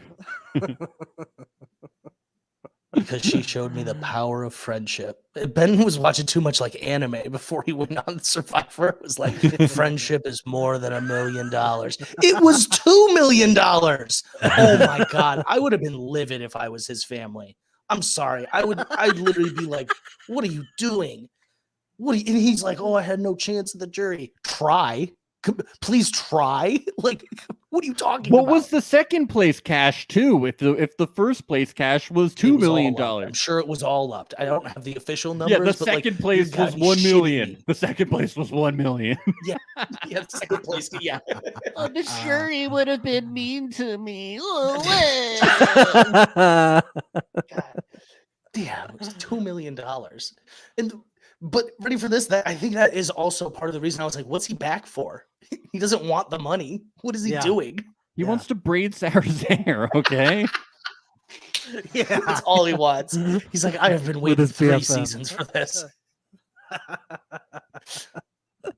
Maybe he'll find an idol in that hair. Who knows?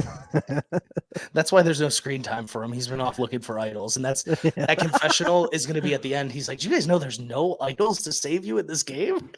Trust me, I've looked everywhere. Yeah. I've looked everywhere. Oh God.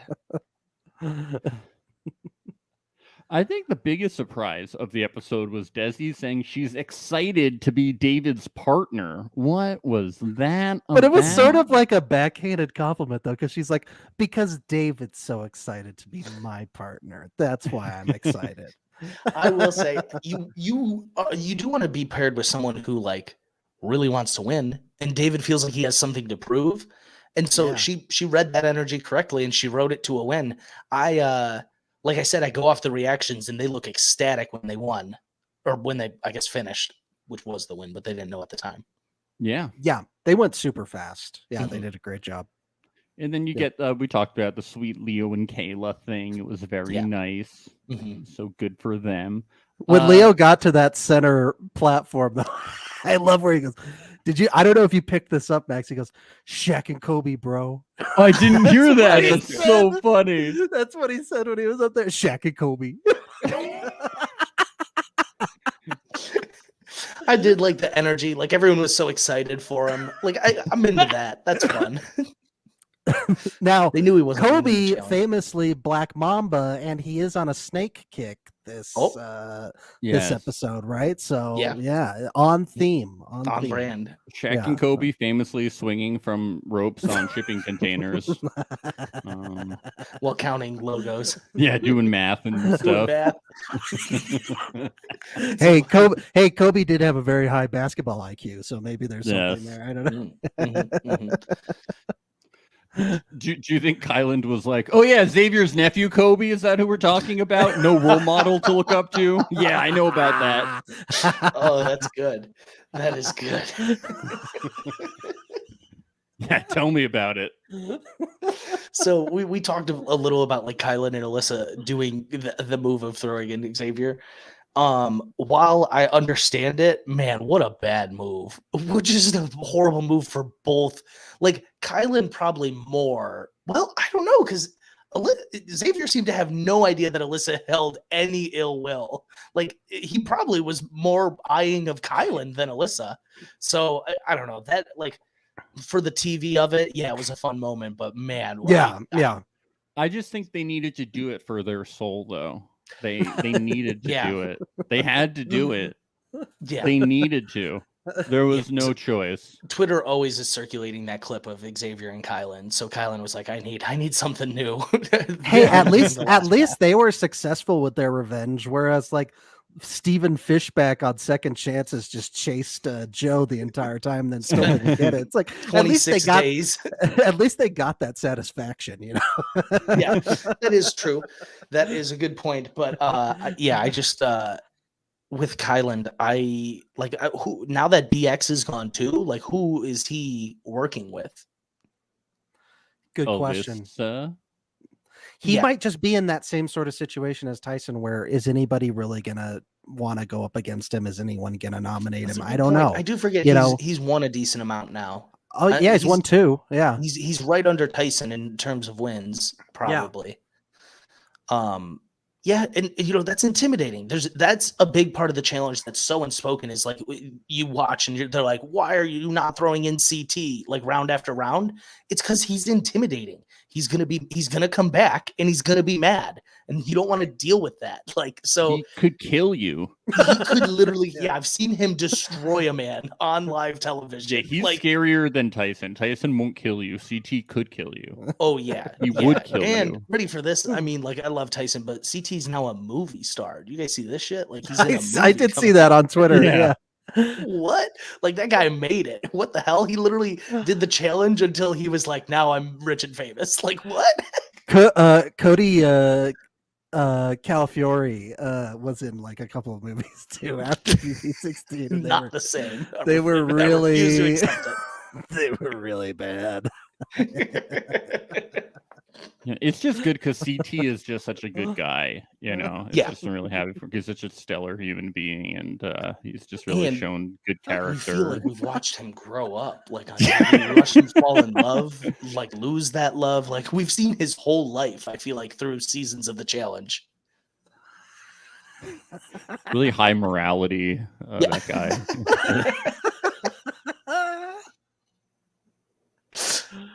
It's good. Oh, jeez. I'm afraid he's gonna watch this and kill me. Honestly, I take it all back, CT. I regret it. I have meant none of it. All in jest. Well, I have a question. How is Wes so rich? How is this guy so rich? He takes his winnings and he like invests it in things. From what I've gathered.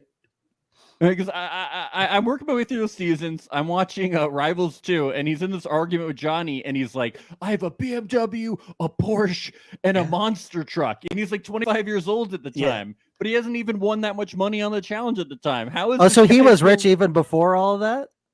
Even before he was winning? He could have only won like once at the time. How is this guy making so much money? Yeah. I don't know. That's a good point. I love Wes, though. Wes, to me, is like why I love Tyson. They go about things kind of differently, but they bring a lot of the same energy to a season. Yeah. But like Wes is so unhinged, though. I see the comparisons between the two, but I also like don't. Yeah. At one point, you're kind of like, "Ooh, I don't like the comparison." You're like, "I get it, but I don't like it." But they're so different too. Yeah, like, Wes is like they are very different. Like I don't know they'd get along. I'm trying to think. Like, they probably wouldn't be friends. No, I mean I love Wes as a character though. He's fucking he's entertaining as hell. He's such a compelling individual. Like from the start. I mean, I'm like, this guy is incredible TV. Like yeah. I mean, besides Sarah, though, is there anyone that doesn't like Tyson? I feel like as what I've seen audience-wise, the general consensus is like, this guy's the man. Oh, yeah. No. I feel like it's boosting his popularity even from Survivor, which is crazy because like Tyson was always like my favorite Survivor as a character. Like when talking about strategy and gameplay, I think there's a lot of people that get thrown in the mix for it. But as like a character, Tyson was always my favorite just because he's so witty. He's so funny. I don't know if we've ever had anyone as funny as him on Survivor before. Definitely not. Yeah. I totally agree. And just a small sidetrack story. He's my brother's favorite Survivor since my brother was like a child. So he has like his merch Nature with Tyson. And I bought a hat from him for my brother for Christmas. And because we live so close, he showed up at my door. This is before I was on the circle. And no way. Yeah. And delivered it. It was like, I just saw you live close. So I thought it'd be cool to deliver it in person. I was like, this is the craziest thing that's ever happened to me. So like, I'm obsessed with Tyson. He's just like a good dude. He's fun, funny, and like I said, he's just got that magnetic personality. I feel like everyone he meets, they're like, I want this guy to like me.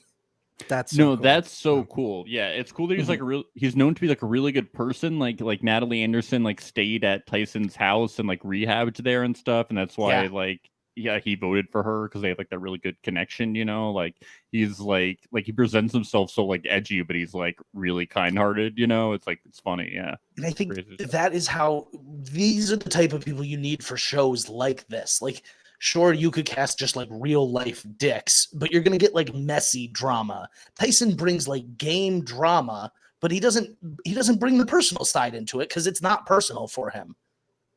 Yeah. Yep. but you know, like some Twitter drama, you know, it's good too, though. Yeah, You know. yeah, exactly. Yeah, always. That is one thing that the challenge, like MTV challenge, did that really threw me off when I was going through my binge. Is they did like a rival season, and they were like, "And you two are rivals for this long-standing Twitter beef you've been having." I was like, "What? They've never met? They just fight on Twitter?" Yeah, that's the season I'm watching right now, and I'm like, Yeah, what is I the was Twitter so drama? This is confused. from 10 years ago. I don't understand. I was like, no way they're casting people over Twitter beef as rivals. What the hell? They like showed screenshots of the tweets. I was like, wow, this is canon in challenge lore now. Yeah, I'm like, what? I was like, oh, this is wild. But so that's the kind of shit I want to see from these CBS challenge now, though. I want like Shannon and Tiffany and Alyssa all going at it on Twitter. I need to see some sort of screenshot of that on the next season. Yes. Yeah, and they have to be partners. I think Yes, Alyssa and Tiffany yes. have to be partners. Please. Algorithm, help us out here, please. Please. Yeah, Cachet and Tiffany having to work together. Oh my god. Yes. Can you imagine? This is why they need to keep doing this. It's only going to get better the next like 3-4 times they do it. The next 20 be years that amazing. they do it, it's just going to be amazing.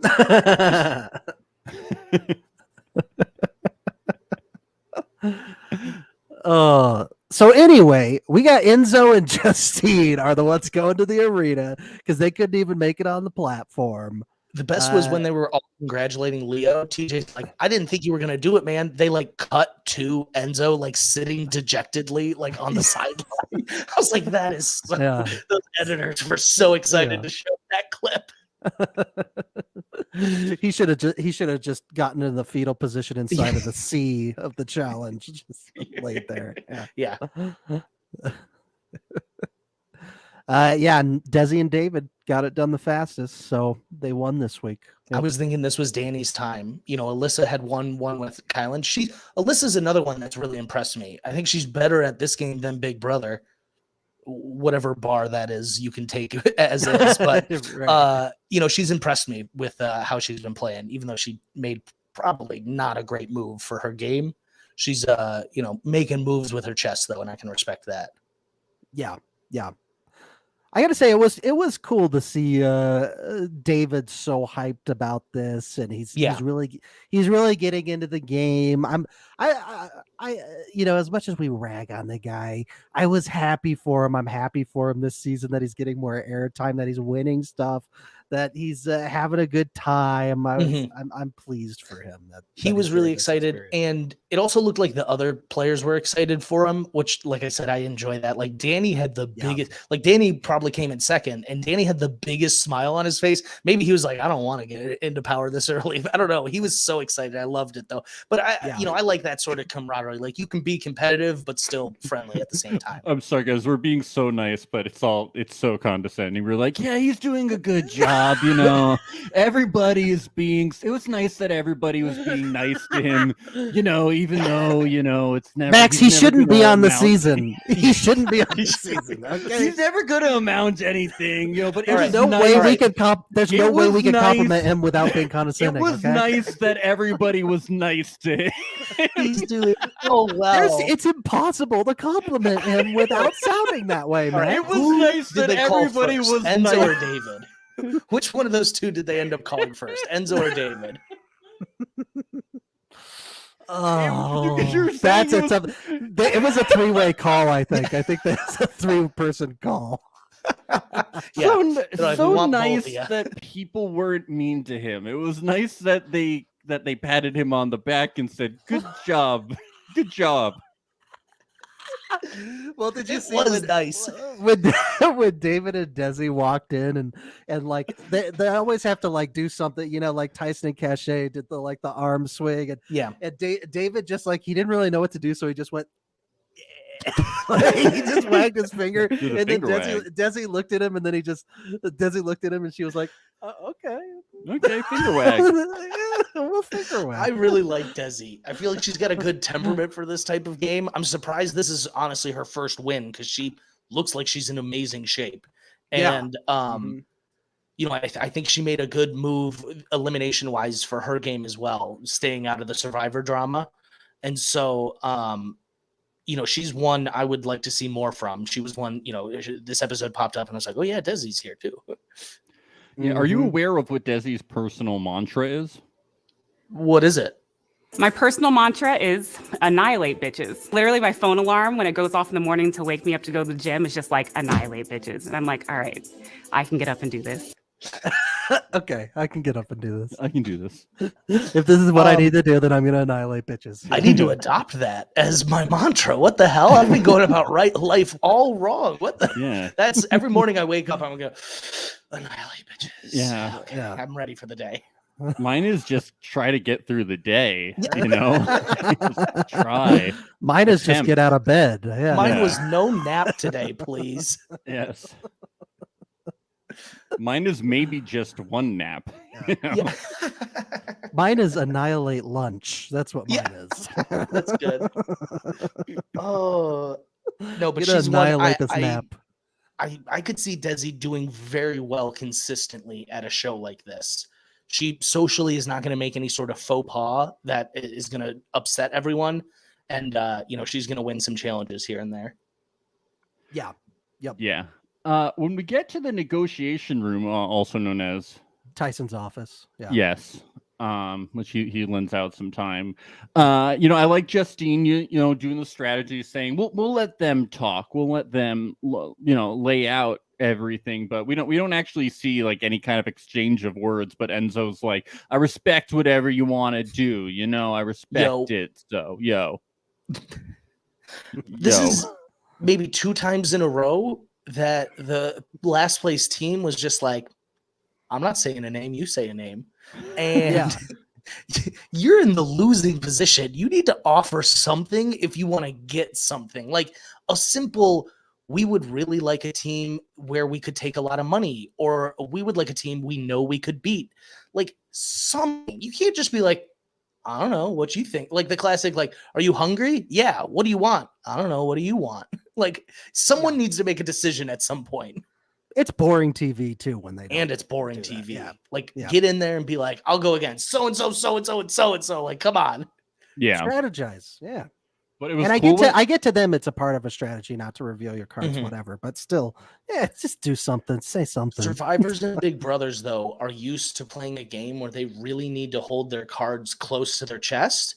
But in a game like the challenge, you can show some people your cards, like because there's really each round only one team is making a decision.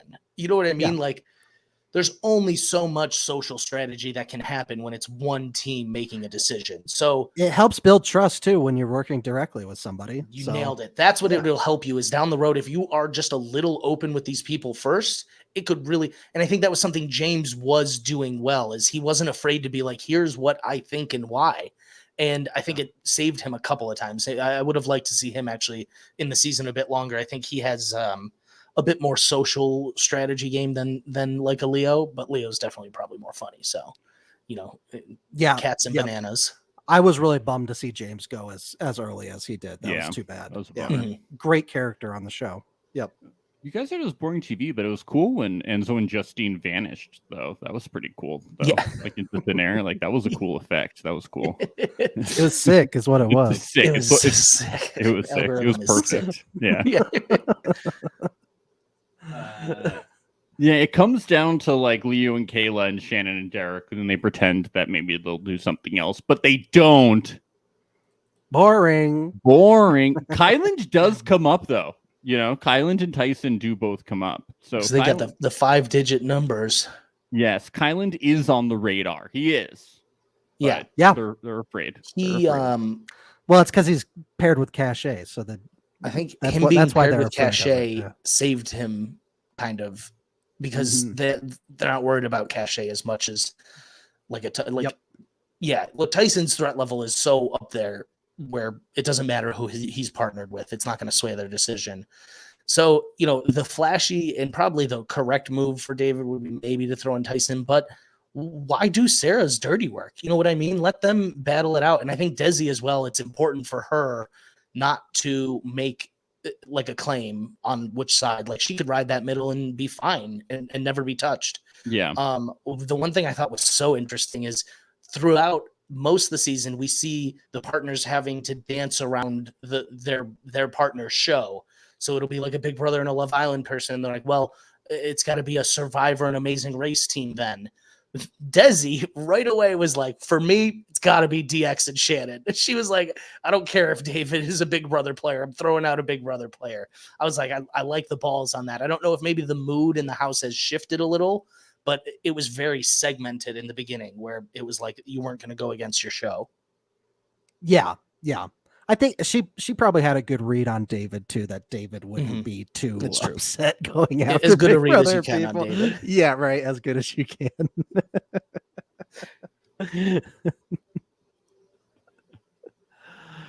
Oh, man. Yeah. Meanwhile, Kira's still hungover. She's been hungover for like 2 days. This is crazy. This is quite the hangover. This is a bad hangover. Yeah. She should just start That's how you drinking. know. That's why they didn't show it. It was so bad. Yeah.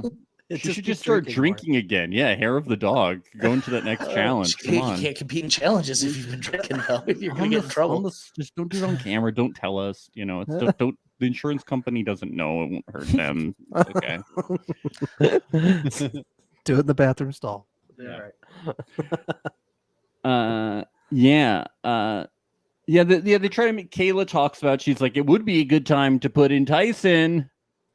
And it would, but they're not going to. They're not going to. I like Kayla playing all the sides, though. Last week, she was like, oh, guess who's coming for you, Tyson? He was like, does it start with A? Does it start with B? Like, they played that game for a second. Yeah. I love it. She's instigating, and I love it. It's great. It's what you need to do in a game like this. And she just knows we want good TV. So I really appreciate her looking out for us. Yes. Yeah.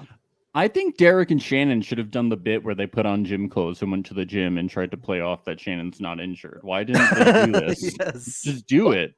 I assumed they did. Like, I actually thought that was a good plan. Like, you need to fake them out if you can.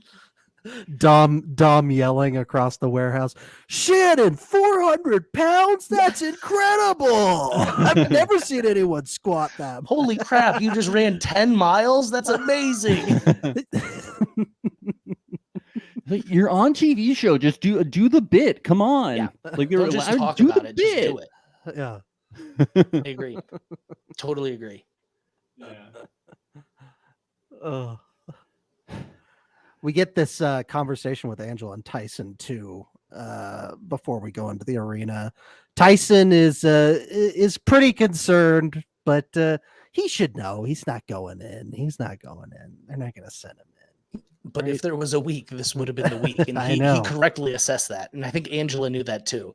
We talked about this, but I see that if they were partners the whole season, that would be like the pair that was going to win it all. That would have been amazing to see them as partners the entire season. Yeah. It might have gotten boring though with them just winning every single fucking challenge. And they might have. We've been joking in my house. We're like, you think they asked Tyler and her? And he was like, no, it's your turn. Because he went to All Stars. Like, there's no way they asked Enzo when they didn't ask Tyler, right? Like, what is that? No, definitely. They asked Tyler for sure. He would be a fun one to watch on this. I've had my ups and downs with him, like love and hate, but through it all, he's a great player, and I think this would be a good a good format for him. Yeah. Somebody's got to keep the Etsy store open. Somebody's got to keep it open. I was joking. He was like, "No, it's your turn to go sell cookbooks." I mean, you could just tell in All Stars he was like, "I'm done competing." Yeah, which was kind of lame. But he was like, it's not the same here without Angela. I have to believe they would have been together. The challenge loves couples. I guarantee they were like, we want both of you really badly. Yeah, I know. Yeah. It's weird. I think he would have been super good. I do too. And I think he would have been able to bridge like BB23 and the non-BB23 players. Maybe there would have been some unity. Maybe I have high hopes. Maybe BB never could have got it together. Yeah. It was kind of a mess this season. Yeah. From the get-go. But ready for this? I think Tyson made the first good move by taking a swing at Big Brother as soon as he could. The minute he won with a Love Island person, he was like, oh, Tiffany's going in. It's Tiffany. It's going to be Tiffany. And he took out the brains of that whole operation. Yeah. Smart move. Take out the glue. He started the domino effect, I think. Yeah. Yeah.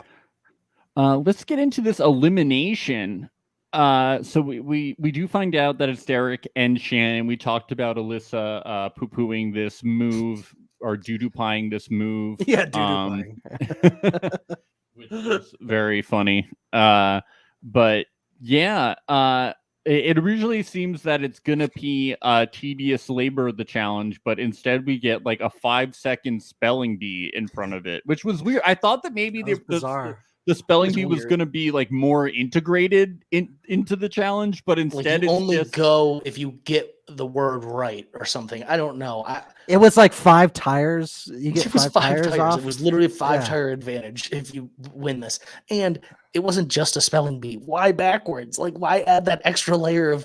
But it was really funny when he goes, ready, set, and then DX starts running, and he goes, what are you doing, man? I just love TJ's, like, what are you doing voice? Bro? I think it was backwards because it was like a DUI test. They wanted to make sure they weren't drunk going into the challenge. That's probably what that was their test before they started the challenge. Yeah. Do the alphabet backwards. They're like, we know you, Enzo.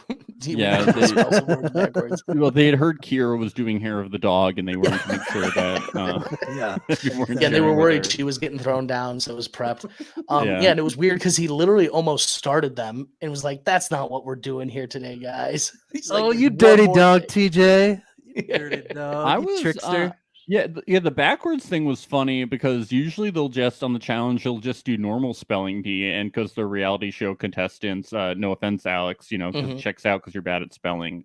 Reality show contestants just cannot spell. Like on the challenge, like it'll be very like we'll say, all right, 4th grade, and it'll be like 4th grade words, and they just cannot spell words. So I thought they were just gonna do normal words. What was so funny was in my house when Justine got cynical, I go, man, all I know is it starts with a C. And that was the only letter she didn't get right. I was like, oh, wow, she had the rest of it. We could have gotten it together. Yeah, Alex, they do. Reality stars do not know how to spell their names. Alex didn't spell his name right, even on our show. I was rushed. Did I do that? Really? That's so bad. Oh yeah, you spelled Brizard. No, I just changed it. Bro, you got me so good. I was so embarrassed for a second. I was like, wow, because I was rushing on. I was gonna be late to the podcast. I was like, wow, spelled my own name wrong. I got Nathan right, but not my own last name. I was so disappointed in myself. I tricked you just like TJ. I tricked you. Me too. That's funny. I could hear TJ being like, really, dude.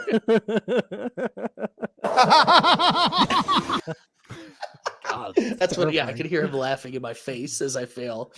Oh, you got me good there. I literally was like, damn, I fucked that up. That's great. I was like, and the letters aren't even close to each other. I liked before the challenge. Derek was saying, or David was saying, it takes me, or who was saying it? Derek was saying 2 hours to change a flat tire. Yeah. Shannon was like, I call AAA. I was like, do they know they're not changing tires in this? They're just Enzo had a picking joke them up and moving. Being insurance adjuster. He's like, this is in my wheelhouse. I was like, dude, I know what an insurance adjuster does. You do not see tires. What are you talking about? Well, I'm convinced he's not really an insurance adjuster. I don't think that's a real job. It sounds like a mob type thing. Insurance adjuster? Yeah, I adjust insurance. What the fuck is an insurance adjuster? It's not a thing. You can't convince me. Oh, that's funny. Yo, I adjust insurance, yo. Yeah, okay. And he said it's in his wheelhouse too. Did you? Yeah, okay. Yeah, he was trying out the pun. The way he did it, he's like, "This is in my wheelhouse." He's like, "Do you guys think that's funny? Should I say that?" He was very much like trying out that pun. Yeah, we really don't think it's funny. We really don't. I liked this line from Shannon. Hide your kids, hide your wife. We're coming for blood, baby. Whoa. She had some intense ones. She goes, there's blood in the back of my throat. That just means we're gunning, baby. And I was like, what does gunning mean? Yeah. I turned on the subtitles to be like, did she say gunning? Did you catch what Shannon was throwing the hide your kids, hide your wife was a throwback to, though? Did you guys? Yeah. That old YouTube video. Oh, yeah. He's climbing in your windows. He's snatching your people up, trying to rape them. So y'all need to hide your kids, hide your wife, and hide your husband because they raping everybody out here. Well, Shannon, how timely of you. What a reference. I wish he had quoted the whole thing. Yeah. Oh. And then it would have been funny if, like, halfway through the challenge, she started rickrolling everybody, right? That would have been really fun. What a timely and polite reference to make, Shannon. It's one of those internet things that gets ingrained in your brain. And she hasn't thought about it in years, but says it probably often. She loses the challenge and she just goes, Maya he, Maya hoo, Maya ha, ha. You're the man now, dog.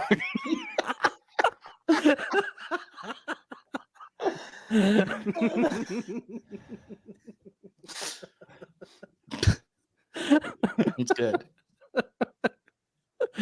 Oh, get nostalgic now. Get nostalgic. Yeah. Early internet days. Yes. Why can't these people stack tires? And if you're going to stack tires really tall, why wouldn't you at least stack them in the back? Why would you put the smallest stack behind the tallest stack? What are they thinking? I saw that too. I saw that. I said, as much as I rag on Enzo, I go, man, he's got a pretty good looking stack there. I go, DX is just throwing these tires wherever. Yeah. Derek's beautiful mind didn't he couldn't stack them correctly this time. Yeah. It doesn't translate to architecture like that. But they lost their 5 tire advantage literally just by tires falling. I was like, oh, that's more than 5. They got to restack those. That is their advantage out the window. And it literally showed because it's not like they were running long distances. Like if there was no tire advantage, this would have almost been a tie no matter what. I feel like. Yep. It just goes to show you never really need to know how to spell things backwards. You never need to know. No. I think a funny thing was Kayla said that if Enzo has anything, if anyone has anything to prove, it's Enzo because Justine has already proven herself. And I'm like, he's 44 and on the challenge, he's proven enough. What is he? What is he proving by stacking tires? Enzo's one where like him and David, they feel they need to prove themselves. They haven't shown anything. I don't need Enzo to prove himself. He's fine. He's not going to ever change my opinion on him.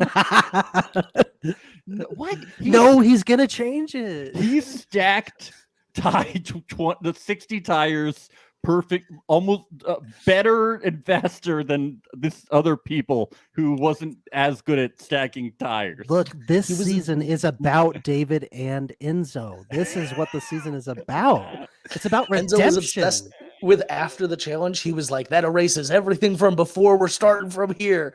From here. And I was like, no, we saw you quit yesterday. I say it erases yesterday, you know? He kept saying that. Yeah, yesterday doesn't count. You're going to erase that footage, right? They're not going to see me quit. You're not going to show that on the episode, right? Right. Oh. I was surprised, though. I started thinking DX and Shannon were going to win, even with all their tires falling over. Because I really thought this is what it was going to come down to is Enzo and Justine are grabbing their 2 last tires. And Justine can't get hers over the top, and she goes, "Help!" And Enzo just runs away. He gave no damns about her saying, "Enzo, help me!" It was so funny. I watched it twice. I literally rewound, and I was like, "I got enough problems. I got doo-doo pies in my pants." Doo-doo my pants. Yo, it's hard down here in TJ's pit. Okay, it's hard down here. TJ's pit. Oh no! So another win for Justine. How much money is she at now? I'm curious. She has enough to compete. She's got to have 5,000 or more. She's probably got 8,000, I think. She's just she started with 7,000, and she gained so she has 8,000. You're correct. Nice. That's awesome. I have a feeling she's impressive. Like I'm saying, the Love Island people have brought some surprising good challenge performances and just like general good fun and good vibes. Like, who knew that was something I needed in a show? But when they were all dancing and all the old survivors were, and the Love Island crew was going crazy, I was like, this is what the challenge is about, guys. Come on. Yep. They add a better vibe to the atmosphere. They radiate good energy. Even Cinco just going, still an animal. That was my favorite line of his. The whole like, he's literally at his wit's end with Dom. Like, Cinco has now like questioned himself. Like, oh my God, is a shark an animal? He's like, no. Fish are still animals, Dom. Like, he's like, it's just so trust good. Dom. He's a construction supervisor. He knows what he's talking about. Yeah. Okay? Yeah, come on. Alyssa's pretty sad that Derek's going to be gone. You think that's going to have a big impact on her game, though? Derek, she's going to quit. She's going to quit. Yeah, you think she's going to quit? She's going to pull a Ben. I actually don't think it's going to impact her game much. It's not like Derek was shown to be a social driving force in the house. It didn't show like he was winning any challenges. If anything, she may be better off without him.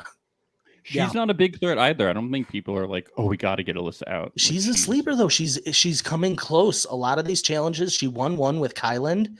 I don't think count her out. I don't know if she can win the whole thing, but she's in it. I think she could with a good partner because I think she wouldn't. She would be. I think she would do so well in a final endurance wise. Like, I think she's in really good shape and just would be totally fine. Yeah, I agree. Like I said, she's impressed me this season, even though all of her moves haven't made the most sense. I can at least say I understand where she was coming from. Yeah, and she gave us good TV, so a lot of respect.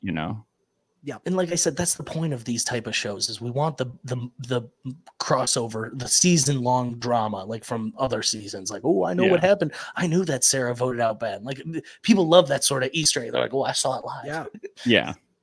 But now we need screaming matches. We need some drunken fights, some kissing. Maybe not this season. We need well, they could. Stuff. We still got time.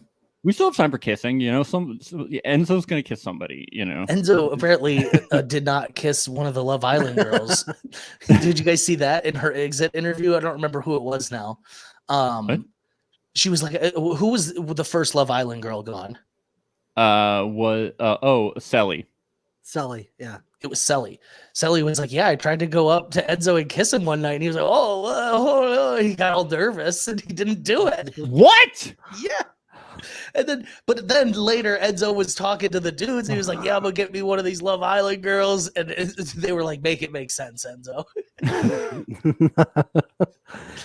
Enzo, if you want that, here's my advice. Stop talking about doo-doo pies. Yeah, talking about doo-doo pies all the time. Not sexy. It's not sexy.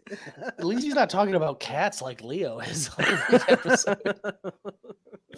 You're saying cats aren't sexy. I'm learning so much today,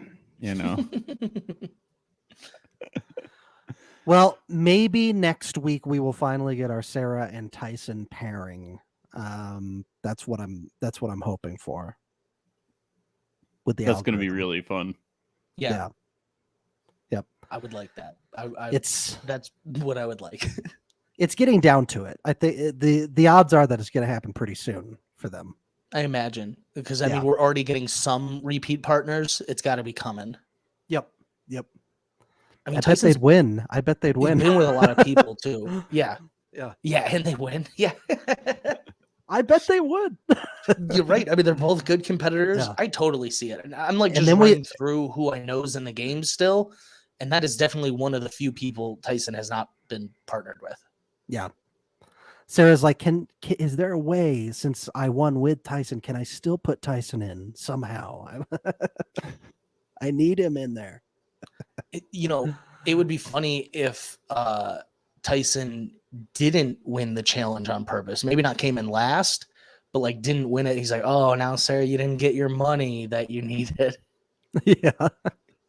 That'd be next level. Oh, we were 1 point away from winning. Shoot. Bummer. I guess you don't get any money for this. Well, I'm good, but it sucks for you.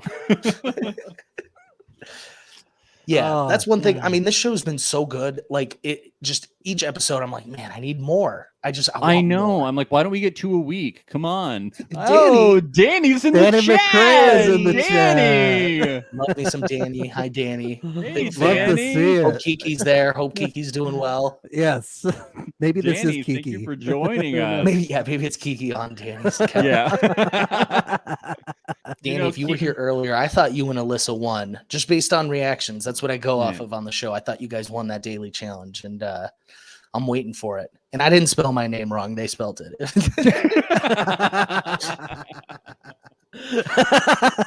I'm only a little bit of an idiot, not a large one, I promise. Oh. Okay, well, this was such a fun episode. We went 2 hours. This is amazing. I didn't even love it. realize. I just talk and talk and talk. It's my fault. I apologize. No, man, this is great. We love talking. This was so fun. Thank you, Alex Brizard, for coming on. Yeah, no, For I appreciate coming you on guys the having show. me. I could talk challenge all day. I could talk reality TV all day. So Yes, I appreciate you guys working with my schedule too, even though things are changing. Of course. And folks, check out Alex's podcast, Two Dudes Watch Cartoons. I've listened to several episodes. It's a great podcast. A lot of fun. Yeah, you and Evan are just fantastic on it. Love the show. Do you have Best buddies. What's the episode that's coming up this next week? So we took a little bit of a break due to just me traveling, but we are actually trying something new. We're actually gonna take like 3 or 4 different things, and we're gonna give like spoiler-free synopsises, like recommendations for people to watch, a bit more obscure things. So we don't have all of those down just yet, but that's probably the next episode we're looking at, trying something a little different. But yeah, if we normally just review and talk about anything that's animated, cartoon. It's a good time, like Ben was saying. We just goof around. Very cool. Very cool. Yep. And folks, you can catch us next week for another challenge recap. Going to be on at 2 p.m. Eastern. And for any F-Boy Island fans, we have been covering that on our Patreon all year, but now we're doing interviews. And believe it or not, we got an interview coming up in 13 minutes with with Mia Jones. So yeah, if you want to catch that, I gave you guys no time to prepare. I'm so sorry. Oh, we're prepared. Don't worry. We're prepared. We're prepared. We're going to be live on YouTube and Twitch. So catch us in just a few minutes on that. We're also going to be interviewing Tamara Sepulveda tomorrow, also from F-Boy Island. That's going to be a fun interview. So you can join us for that as well. I think that's it. Stay rascally, rascals. Yes, subscribe to us on YouTube and all podcasting platforms. Woo! Bye.